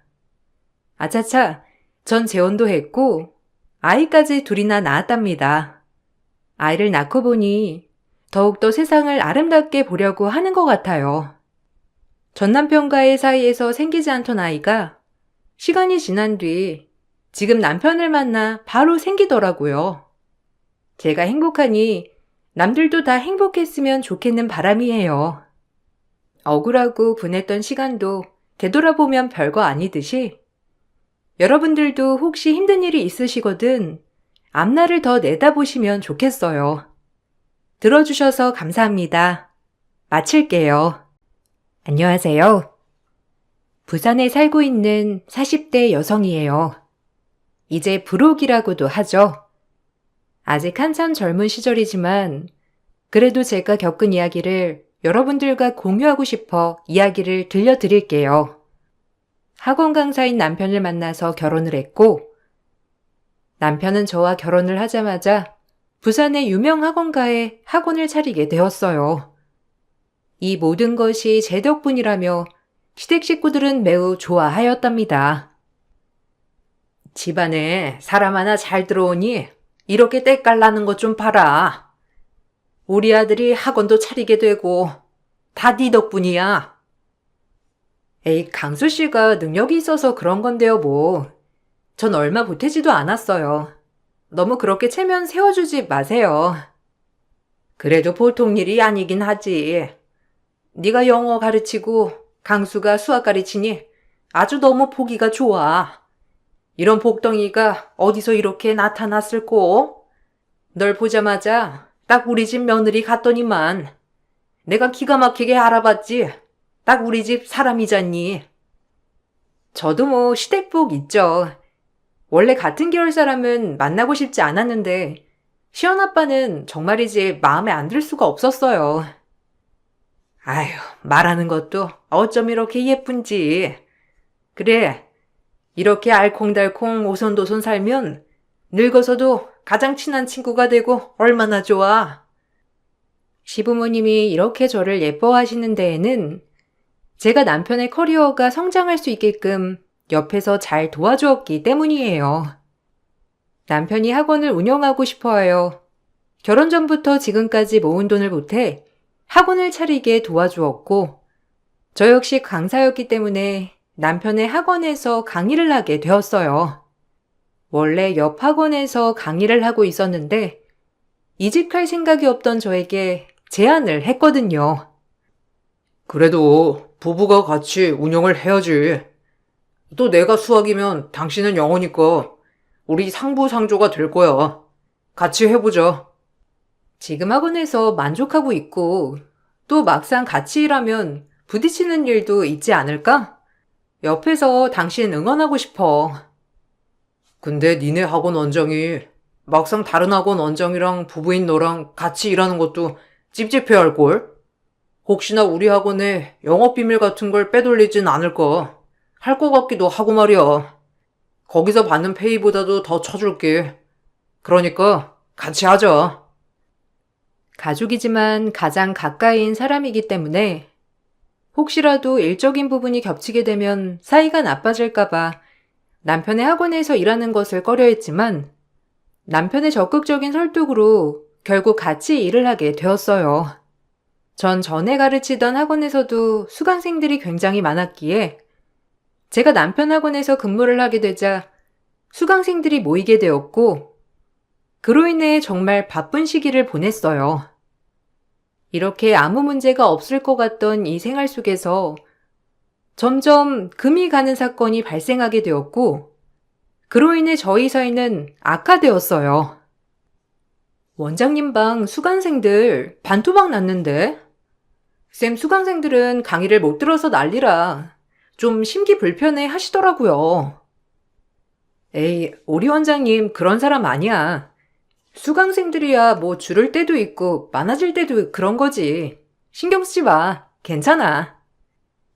아니, 그게 아니라 쌤, 수강생들 어머님 만나면서 뭐 안 좋은 말을 퍼뜨리시는 것 같기도 하고, 하여튼 신경 쓰셔야 할 것 같아요. 정말 믿고 의지했던 남편은 본인이 저보다 더 위에 있다는 것을 보여주려고 했는지 제 수강생들과 학부모들에게 이간질을 하며 저를 폄하하고 있었고, 그로 인해 속상하게도 그 많던 수강생들이 하나둘 빠져나가고 있는 것들을 알게 되었거든요. 원래가 성취 욕구가 많은 사람인 걸 알았으나 이렇게 남을 깎아내리면서까지 본인의 업적을 쌓을 줄은 꿈에도 몰랐어요. 이건 진짜 큰 문제야. 학부모들이 알아봐 난리 나지. 어떻게 당신이 나에 대해서 그렇게 폄하 발언을 하고 오히려 내 수강생들을 빼돌려서 다른 쌤들한테 심어줄 수가 있어? 나 진짜 너무 황당해서 말이 안 나와. 당신이 그랬다는 거 사실이야? 나 이대로 그냥 못 지나쳐. 당신이 나에 대해 거짓말로 짓거린 거 다 오픈할 거야. 진실 아니라고 말할 거니까 그렇게 알아. 네가 지금 스카이 나왔다고 나 우습게 보는 거지? 그러지 않고서야 어떻게 이걸 오픈해? 절대 안 돼. 부산 바닥이 넓은 것 같아도 소문이 얼마나 빠른 줄 알아? 그러니까 왜 남편을 밟고 일어서려고 해? 네가 네 수강생들 등에 업고 원장인 나를 이겨먹으려고 하는 거 모를 줄 알아? 김쌤한테 다 들었어. 나 없을 때 원장인 척하면서 이래라 저래라 한다고. 아니, 남편이 원장이면 남편 없을 때 내가 당연히 원장처럼 운영해야 하는 거 아니야? 그렇다고 시기 질투해서 애들 대학도 못 보내는데 돈만 밝히고 능력도 없다고 학부모들한테 그렇게 얘기하고 다녔니? 어쩐지 수강생이 빠진다 했어. 맞잖아. 너 솔직히 돈 많이 밝히고 능력은 나보다 없잖아. 네가 나보다 학벌이 좋다고 날 무시하는 거 누가 모를 줄 알아? 결혼 전부터 저에게 자격지심이 있었지만 이 정도일 줄은 차마 몰랐어요.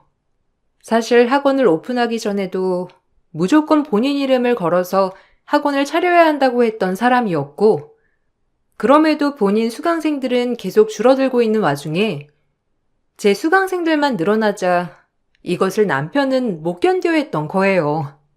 그러면서 저에 대해 견제를 하기 시작했고, 그렇게 저를 폄하하고 다녔던 겁니다. 자기야, 자기랑 나랑 부부 사이야. 내가 자기를 왜 견제해? 오히려 자기가 잘 되면 좋은 거지. 자기가 뭘 오해하는지 모르겠어. 솔직히 학부모들이 여기 학원에 왜 보내겠어? 부부가 운영하는데 둘 다 톱클래스니까 그런 거 아니겠어? 난 솔직히 이 시너지 효과가 크다고 생각해. 근데 어떻게 당신이 날 폄하하고 뒤에서 까내리면서 학부모들이랑 짜고 날 엿먹일 수가 있어?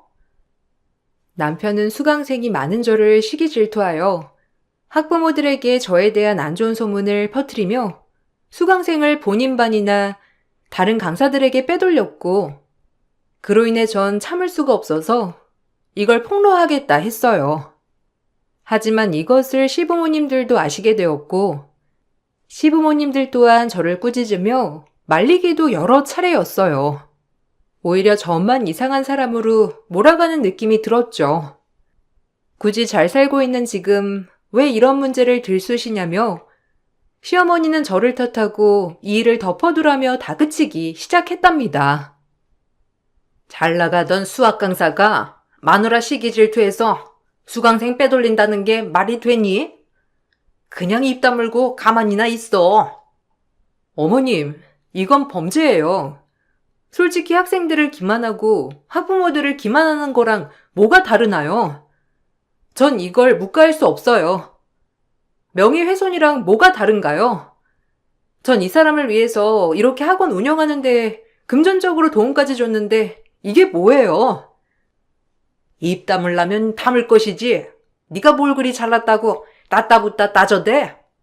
우리가 그렇게 하라는 거면 해야 하는 거야. 그건 진짜 아니죠. 어머님과 이희가 절 아무리 뜯어 말려도 전 할 건 해야겠네요. 이건 범죄나 다름없어요. 너 혹시 이 학원 차린 거 네 돈도 들어갔다고 생색내는 거니? 전 재산 털어서 투자했으니 네 명의로 돌리려고 그러는 거지? 어머님, 저를 그렇게 모르세요? 남편이 잘 되면 저도 잘 되는 건데 제가 굳이 왜 그러겠어요? 현명하게 생각 좀 하세요. 인생 1, 2년 살 건가요? 당장 앞을 보지 말고 멀리 내다보란 말이에요. 세상이 어떤 세상인데 눈 가리고 아웅을 하나요? 그래, 너 잘났다. 네가 오죽 그렇게 잘난 척을 하면 우리 아들이 너를 엿먹였겠니? 네가 다 이렇게 만든 거다. 우리 아들이 얼마나 착한 아들인데 오죽했으면 뒤통수를 쳤겠냐고. 네가 우리 아들 학원을 잡아먹으려고 하니까 그런 거지. 성실하게 살자라는 말이 제 신념이었기 때문에 남편을 그대로 지나칠 수 없었어요. 저도 속았지만 그래도 사랑하는 내 아이의 아빠이기도 하고 그동안 살아온 세월이 있기 때문에 일단 제 마음은 숨기고 있었죠. 그리고 꼬리가 길면 밟힌다고 제가 남편에게 학부모들에게 거짓 소문을 퍼뜨렸다고 얘기하라고 하는 대화 내용을 우연히 학부모 한 분이 듣게 되었고 그날로 남편은 모든 걸 짊어지고 학원을 떠나야 했어요. 모든 사람들이 마누라 뒤통수를 쳤다며 수군거리기 시작했고 다른 강사들도 이런 언장 밑에 있을 수 없다며 사직한다고 보이콧을 했기 때문이에요. 저 역시 제 남편이 이런 일을 벌였을 거라고 상상도 하지 못했었기 때문에 너무 힘든 시기였답니다. 그럼에도 제가 남편에게 뭔가 잘못한 일이 있을까 하는 생각도 들더라고요. 너 때문에 우리 아들 저렇게 되고 좋으냐? 나쁜 거 같으니라고. 너 내가 언제나 그렇게 당당한지 볼 거야. 어머님, 자식이 올바른 길을 가지 않고 있다면 올바르게 지도해 줘야 하는 게 부모 아닌가요? 전 그건 아니라고 봐요. 그래, 너 잘났다. 네가 학원가에서 잘 나가면 잘 나갔지. 감히 내 아들을 무너뜨려? 우리 망한 아들 어쩔 거야? 오히려 제 명예가 실추됐었어요. 저한테 사과하는 게 정상 아닌가요? 저도 정말 남편이란 이유로 이해해보려고 하는 거예요. 그래, 너 잘났다. 너 내가 얼마나 잘났는지 지켜볼 거야. 남편 인생 종치기 하고 네가 얼마나 잘 됐는지 보자고. 당신 진짜 뻔뻔하다. 원래가 이런 사람이었나? 내가 설마 당신 수강생들 다 빼돌릴까봐 그랬던 거야? 우리가 부부긴 하니? 너 나랑 만날 때부터 스카이 대학 나왔다고 나 무시했잖아. 내가 부산대 나와서 넌 늘 나보다 네가 위에 있다고 생각했지? 아니? 왜 그렇게 생각해? 나 진짜 이해가 안 가서 그래. 뭐 때문에 그런 거야? 도대체 진짜 모르겠어서 억울해. 제가 피해자였음에도 불구하고 남편이 사직을 했다는 이유로 전 시댁과 남편에게 늘 구박을 받아야 하는 신세가 되었고 그럼에도 남편 옆에 있었던 것은 홀로 절 키워주신 친정아빠가 혹시라도 본인이 혼자라서 제가 그것을 보고 배웠나 싶은 생각에 죄책감을 가질까봐 그리고 하나밖에 없는 제 아이 때문에 꾹 참았답니다. 그리고 남편이 충분히 저에게 섭섭할 수도 있다고 생각을 했기 때문에 남편의 분노가 사그라질 때까지 기다려주고 싶은 마음이 가장 컸던 것 같아요. 이 일로 남편을 저버리는 것은 아니라고 생각이 들었고 결혼도 의리라고 생각했기 때문에 같이 가야 하는 것이 맞다고 생각했어요.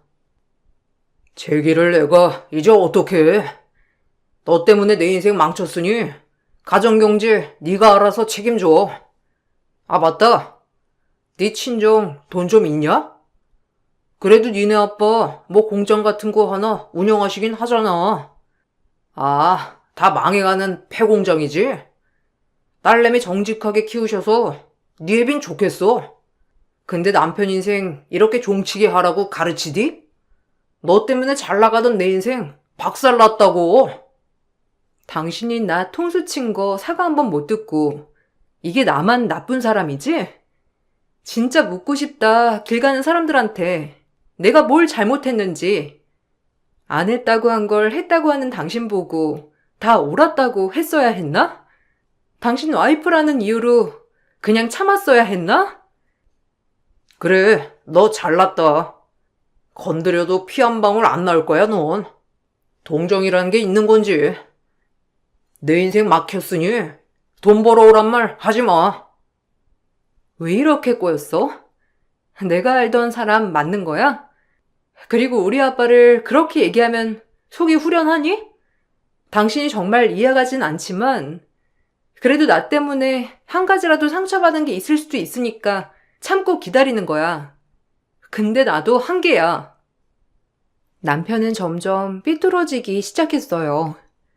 결국 제 소식을 안타깝게 들은 지인 중 한 분이 본인 학원에 수학 강사 자리가 났다며 남편 보고 면접을 보러 오라고 했고, 남편이 가르치던 중고등부는 아니지만 그래도 초등학생들을 가르칠 수 있었답니다.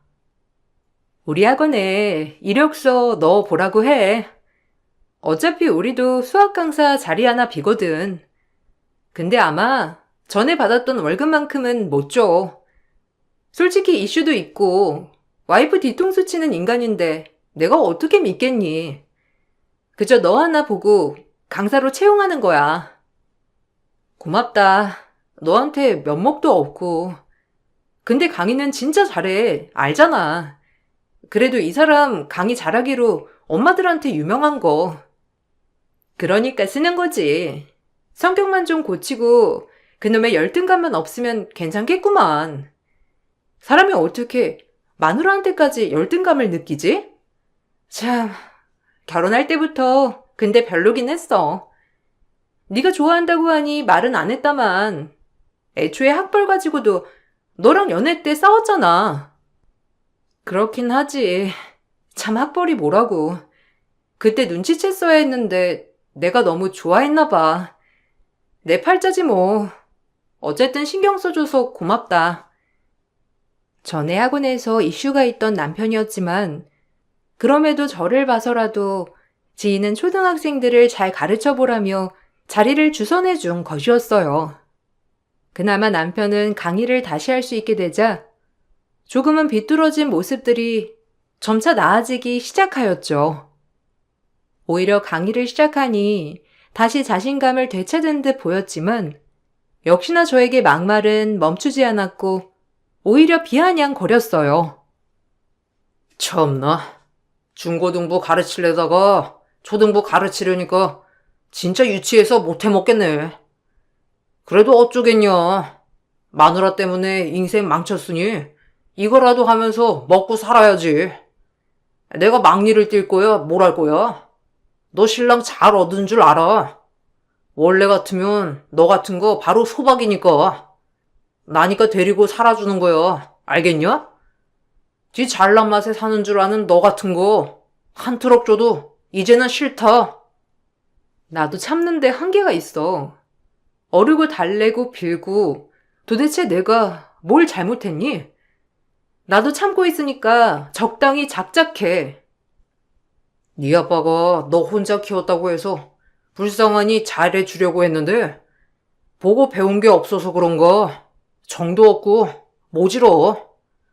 남편 나락으로 떨어뜨린 너 언젠간 크게 후회할 날 올 거다. 수강생도 많은 게 좀 다른 쌤들한테 주면 어떻다고 전할리야? 그런 뜻으로 그런 거 아니잖아. 나 학원에서 매도하려고 한 거잖아. 말은 똑바로 해. 그리고 내가 퍼뜨렸어? 학부모가 그런 거지? 나도 진짜 할 말이 한 트럭이니까 그만 좀 하라고. 이혼한 친정아빠 밑에서 큰 저를 모욕하는 남편을 보니 정말 미칠 듯이 화가 났지만 그럼에도 남편을 이해해보려고 애를 썼고 자꾸 제 잘못이라고 하니 나도 모르게 혹시 남편한테 상처를 줬나 하는 마음에 오히려 미안해지면서 그로 인해 저렇게 남편이 변해버린 것인가 하는 생각을 하며 자꾸 저의 탓으로 생각을 하게 되었어요. 저에게서 죄를 찾던 것이었죠. 참 어리석죠? 그때는 그 정도로 남편을 사랑했고 저 역시 모든 것을 짊어지고 가야 한다는 마음이 가장 컸던 것 같아요. 이렇게 마음이 너무 힘이 들 때 혼자 계신 친정아빠도 몸이 많이 안 좋아지셨고 그로 인해 남편에게 친정을 가자고 했답니다. 일적으론 미웠어도 그래도 부부고 아이 아빠이기도 하니 제가 기댈 곳은 아이 아빠밖에 없다고 생각을 했거든요. 아빠가 당신 많이 보고 싶어 하셔. 몸이 안 좋으신 것 같은데 주말에 시연이 데리고 같이 한번 갔다 올까? 내가 너냐? 누구 때문에 주말까지 일해야 되는 강사로 전락했으니까 나한테 뭐 하자고 얘기하지 마. 열받으니까. 그래도 하루 정도는 뺄 수 있잖아. 아빠가 어디 우리 신경 쓰이게 보고 싶다고 하시는 분이야? 진짜 보고 싶으신가 봐. 너 혼자 가던지 지연이 데리고 가던지 해. 나한테 이래라 저래라 하지 말고. 난 너라면 치가 떨리고 이가 갈리는 사람이야. 막말로 잘 나가는 고등부 수학 강사가 초등생을 가르치는 게 말이 되냐? 다 너 때문에 이렇게 된 거 아니야, 내가? 남편은 저의 제안을 거절했고, 저 역시 이때부터 남편을 마음에서 배척하게 되었어요. 그렇게 남남처럼 사는 시기가 이어졌답니다. 딸한테는 아빠 노릇을 확실히 하니 이것만 바라보고 살까라는 마음으로 시간이 흐르게 되었고, 몸이 안 좋으신 아빠는 시름시름 앓다가 결국 병을 못 이기고 돌아가시고 말았어요. 사람이 죽는 거야 어찌할 수 없는 일이기도 하고 누구나 죽는 것이기 때문에 이것마저 제가 막을 순 없었지만 그래도 절 제일 아껴주시던 아빠가 돌아가시게 되니 말할 수도 없이 슬펐답니다. 어려서 엄마와 이혼 후 한 번도 찾아오지 않은 엄마 대신 저에게 엄마가 돼주었던 아빠인데 나 사는 게 바빠서 찾아뵙지 못한 것 같아 정말 후회가 밀려왔어요. 잘 사는 모습, 그리고 대단한 모습을 보여주고 싶어 악착같이 공부하고 대학 가고 강의에만 매달렸는데 저에게 남은 것이 무엇인가 싶은 생각이 들면서 후회만 밀려왔답니다. 아내로서도 빵점, 딸로서도 빵점, 엄마로서도 잘하는 게 없는 것 같아 그날 정말 눈물이 사무치게 흐르더라고요. 그러고 나서 전 이를 악물고 마음을 다잡으며 저를 다그쳤어요. 내가 지금 얼마나 중요한 시기인지 몰라? 너 때문에 내 인생 종쳤는데 이 학원에서 입지를 쌓아야 할 거 아니야. 솔직히 납골당 찾아가면 그만이지. 내가 꼭 가야 돼? 너랑 나랑 어차피 남보다도 못한 사이 아니었나? 법적인 관계로 얽혔으니 부의금은 줄게. 됐지?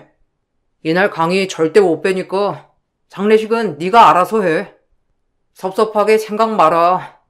어차피 다 네가 자초한 일이니. 장례식 끝나고 보자. 나 절대 이대로 안 넘어갈 거고 당신이란 인간 이제 나도 용서 못하니까 내가 어떻게 하는지 보라고. 어쩔 건데? 내가 바라던 바야. 애초에 너랑 나랑은 이미 끝난 사이기도 하고 나도 너랑 엮이는 거 진짜 지겹기도 하거든. 아버지가 돌아가셨다는 말에도 저에게 차갑게 구는 남편을 용서할 수 없었고 그동안 참은 것이 헛된 날이었던 걸 그때 각성했어요. 이 관계는 내가 놓으면 그냥 끝날 관계라는 것을요. 혼자 쓸쓸히 아빠를 보내드렸고 남편은 하루만 얼굴을 비추고 강의가 있다는 말로 자리를 떠나버렸어요. 친척분들이 욕을 하셨고 저 역시 아무리 남보다도 못한 사이지만 정말 원망스럽더라고요. 그리고 친정아빠 발인을 마치고 집 대문을 열었더니 남편이 학원에서 과장에 진급했다고 학원 선생님들과 본인 지인들까지 50여 명을 불러 축배를 들고 있었어요.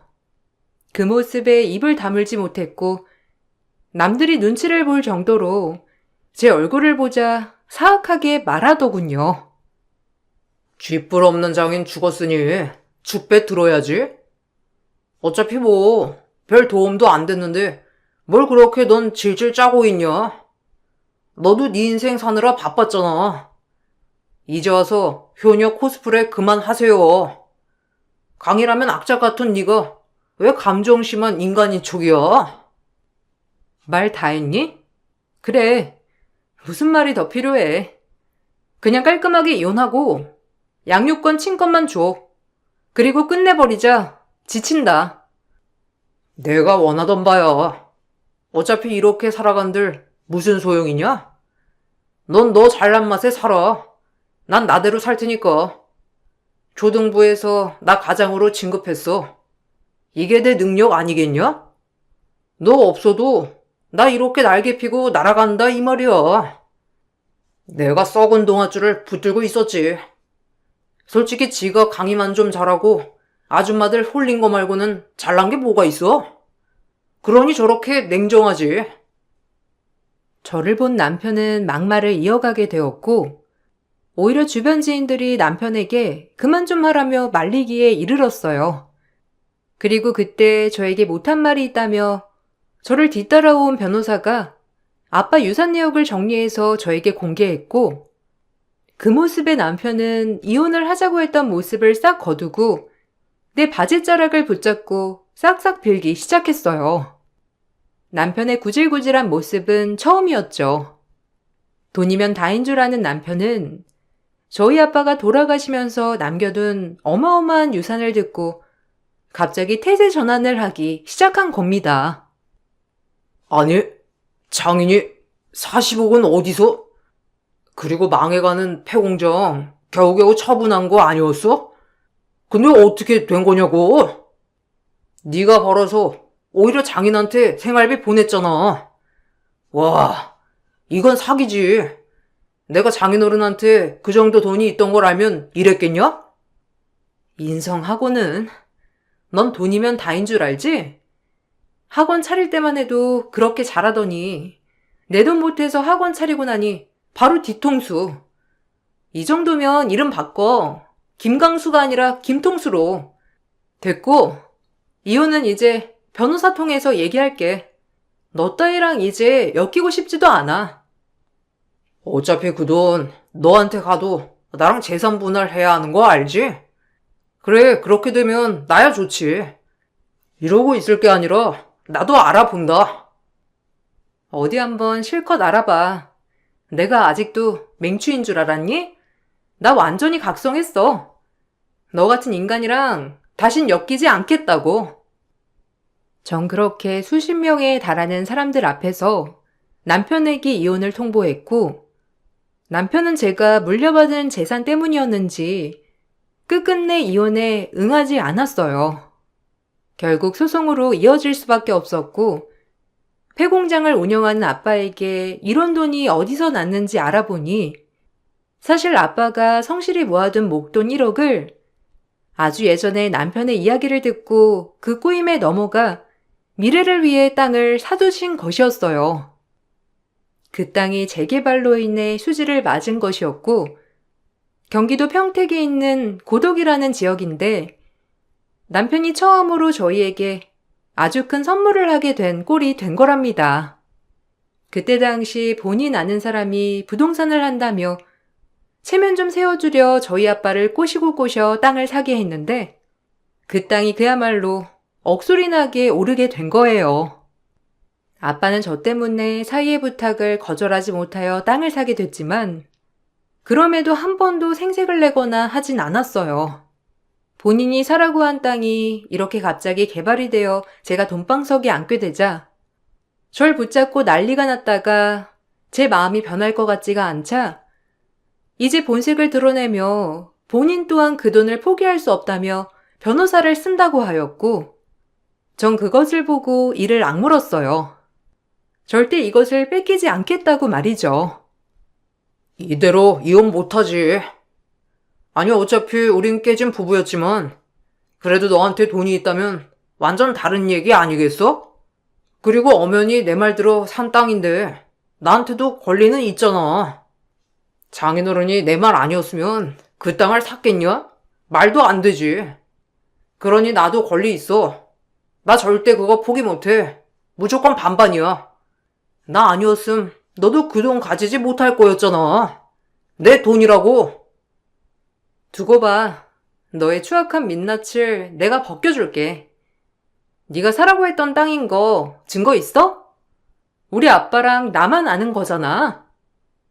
친권, 양육권 다 내가 가져올 거고 나한테 위자료까지 줘야 할 거야. 그리고 진짜 고맙다. 너한테 받은 게 하나도 없어서 진짜 속이 문드러지고 너무 억울하다 못해 배가 아팠는데 네가 가장 큰 선물을 해주게 된 꼴이라 너무 행복한 거 있지? 고마워. 법정 공방이 이어졌고 사실 남편이 저에 대한 명예훼손으로 이미 전적이 있었기 때문에 학원 강사들의 증언을 토대로 명예훼손 그리고 이혼 소송을 걸었던 이유에 대해서도 넘쳐나게 되었어요. 아버지 장례식장에 하루만 참석하게 된 것, 발인날 상식적이지 못하게 본인이 진급했다고 집에서 파티를 연 점까지 저의 피해 내용은 극심했습니다. 제가 다 당한 일들이지만 변호사를 통해 직접적으로 듣게 되니 인간이 아니라 사이코와 결혼했다는 말이 딱 맞았어요. 제가 주장하는 것은 위자료와 친권 양육권이었고 남편 또한 양육권을 두고 주장을 하더라고요. 저흰 그렇게 아이를 두고 싸워야만 했고 2년 7개월이란 소송이 이어졌어요. 당연히 상속에 관한 재산이었기 때문에 남편과는 별개라는 판결과 함께 남편은 혼인 파탄의 사유가 되었기에 저에게 위자료를 주어야 했고 제 벌이가 훨씬 많기도 했고 아이가 저와 살기를 원했기 때문에 친권 양육권은 제가 무사히 가져올 수 있었답니다. 남편은 그 땅에 대한 소유권을 주장했지만 받아들여지지 않았어요. 구두로 사라고 했다는 땅을 어떻게 본인이 권리를 요구할 수 있나 싶었던 것이죠. 남편은 부동산 중개인까지 들먹거리며 그 땅을 포기하지 않으려 했지만 모두 절 도와주려 그랬는지 안타깝게도 그 땅을 샀을 때 남편과 같이 아빠를 설득시킨 분은 이미 암을 치료하시다가 그만 돌아가시고 말았더라고요. 사실상 남편이 주장하는 권리 또한 구두로 주장하는 것이었기 때문에 법정에서 절대 받아들여지지 않는 말이었답니다. 냉전 한 푼 없이 이혼당하니 어떠니? 나한테 위자료나 잘 보내. 양육비 밀리지 말고. 맘 같아선 이 학원 바닥에서 널 끝장내고 싶다만 시연이 양육비는 벌어야 하니 이 정도에서 끝내는 줄 알아. 평생 열등감에 찌들어서 마누라 질투하는 꼬락서니 역대급이야. 너무한다. 그래도 살아온 세월이 있는데 이렇게까지 하냐? 그래, 인정해. 너한테 열등감 느낀 거, 넌 잘 나가는 학원 강사에 인기도 많고 페이도 나보다 훨씬 세고 그런 널 이겨야 내가 진정한 가장이라고 생각했어. 날 이해 못해줘? 내가 너한테 미안하니까 이렇게 사과할게. 그러니까 양심적으로 그 땅값은 나 반 줘야 하는 거 아니냐? 예정을 생각해서라도. 안 돼. 내가 미쳤니? 너한테 줄 돈이 있으면 노숙자들 적선을 하겠어. 그리고 너 이해 못해. 아니 하려고 했는데 도저히 이해가 안 되더라. 장인 돌아가시고 나서도 축배 들고 난리친 너. 사람 같지 않아서 절대 상종하지 않을 거야. 잘 살아라. 그게 마지막이었어요. 다행히 양육비는 꼬박 들어왔고 남편이 차린 학원은 애초에 제가 사건이 터지고 제 이름으로 다시 인수를 하였기에 학원 투자에 대한 건 손해보지 않았답니다. 그리고 아빠가 저에게 남겨준 땅에 건물을 세워 월세를 받았어요. 남편과는 그날 이후로 마주치지 않았지만 시어머님은 그 땅에 대한 건으로 저를 득달같이 괴롭히고 또 괴롭혔답니다. 그거 우리 강수 거나 다름없잖아. 니네 아빠가 무슨 센스가 있어서 그 땅을 샀겠어? 우리 강수 덕이지. 그러니까 반은 주라고. 법도 웃겨. 어떻게 우리한테 한 푼도 안 떨어질 수가 있어? 너 내가 네 학원 찾아가서 난리치기 전에 돈 내놔. 마음대로 하세요. 한번 찾아와 보시라고요. 그 애미의 그 아들이지. 제가 필요할 땐 입에 혀처럼 굴다가 바로 내치는 꼬락서니가 어머님 또한 역대급이세요. 시연이 할머니니 이 정도 하겠지만 한 번만 더 무식하게 굴면 저도 가만 안 있어요. 너 내가 아는 며느리 맞냐? 아니 왜 이렇게 악에 받쳐서? 그래도 내가 어른인데 너 진짜 너무하구나. 절 이렇게 만든 건 시연아빠랑 어머님이세요. 그러니까 더 악에 바치게 하지 말고 전화 좀 그만하세요. 더 돌기 전에. 너네가 그 돈 절대 포기 못한다. 내가 누군데 그 돈을 포기해?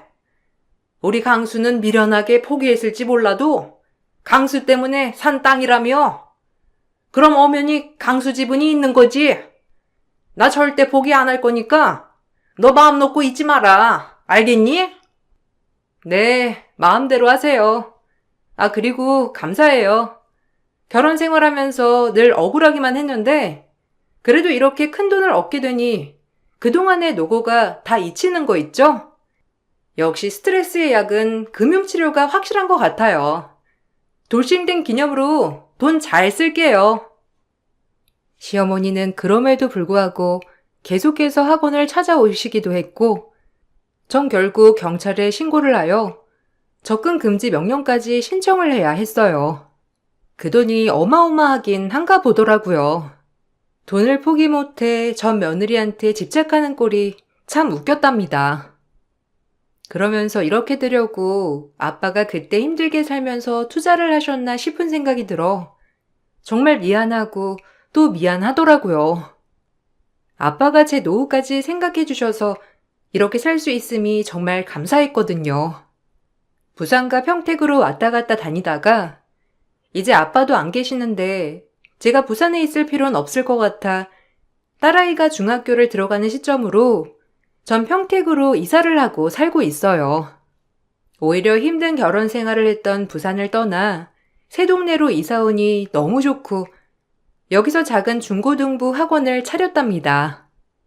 글을 쓰다 보니 아빠가 참 고맙고 뭉클하고 그래요.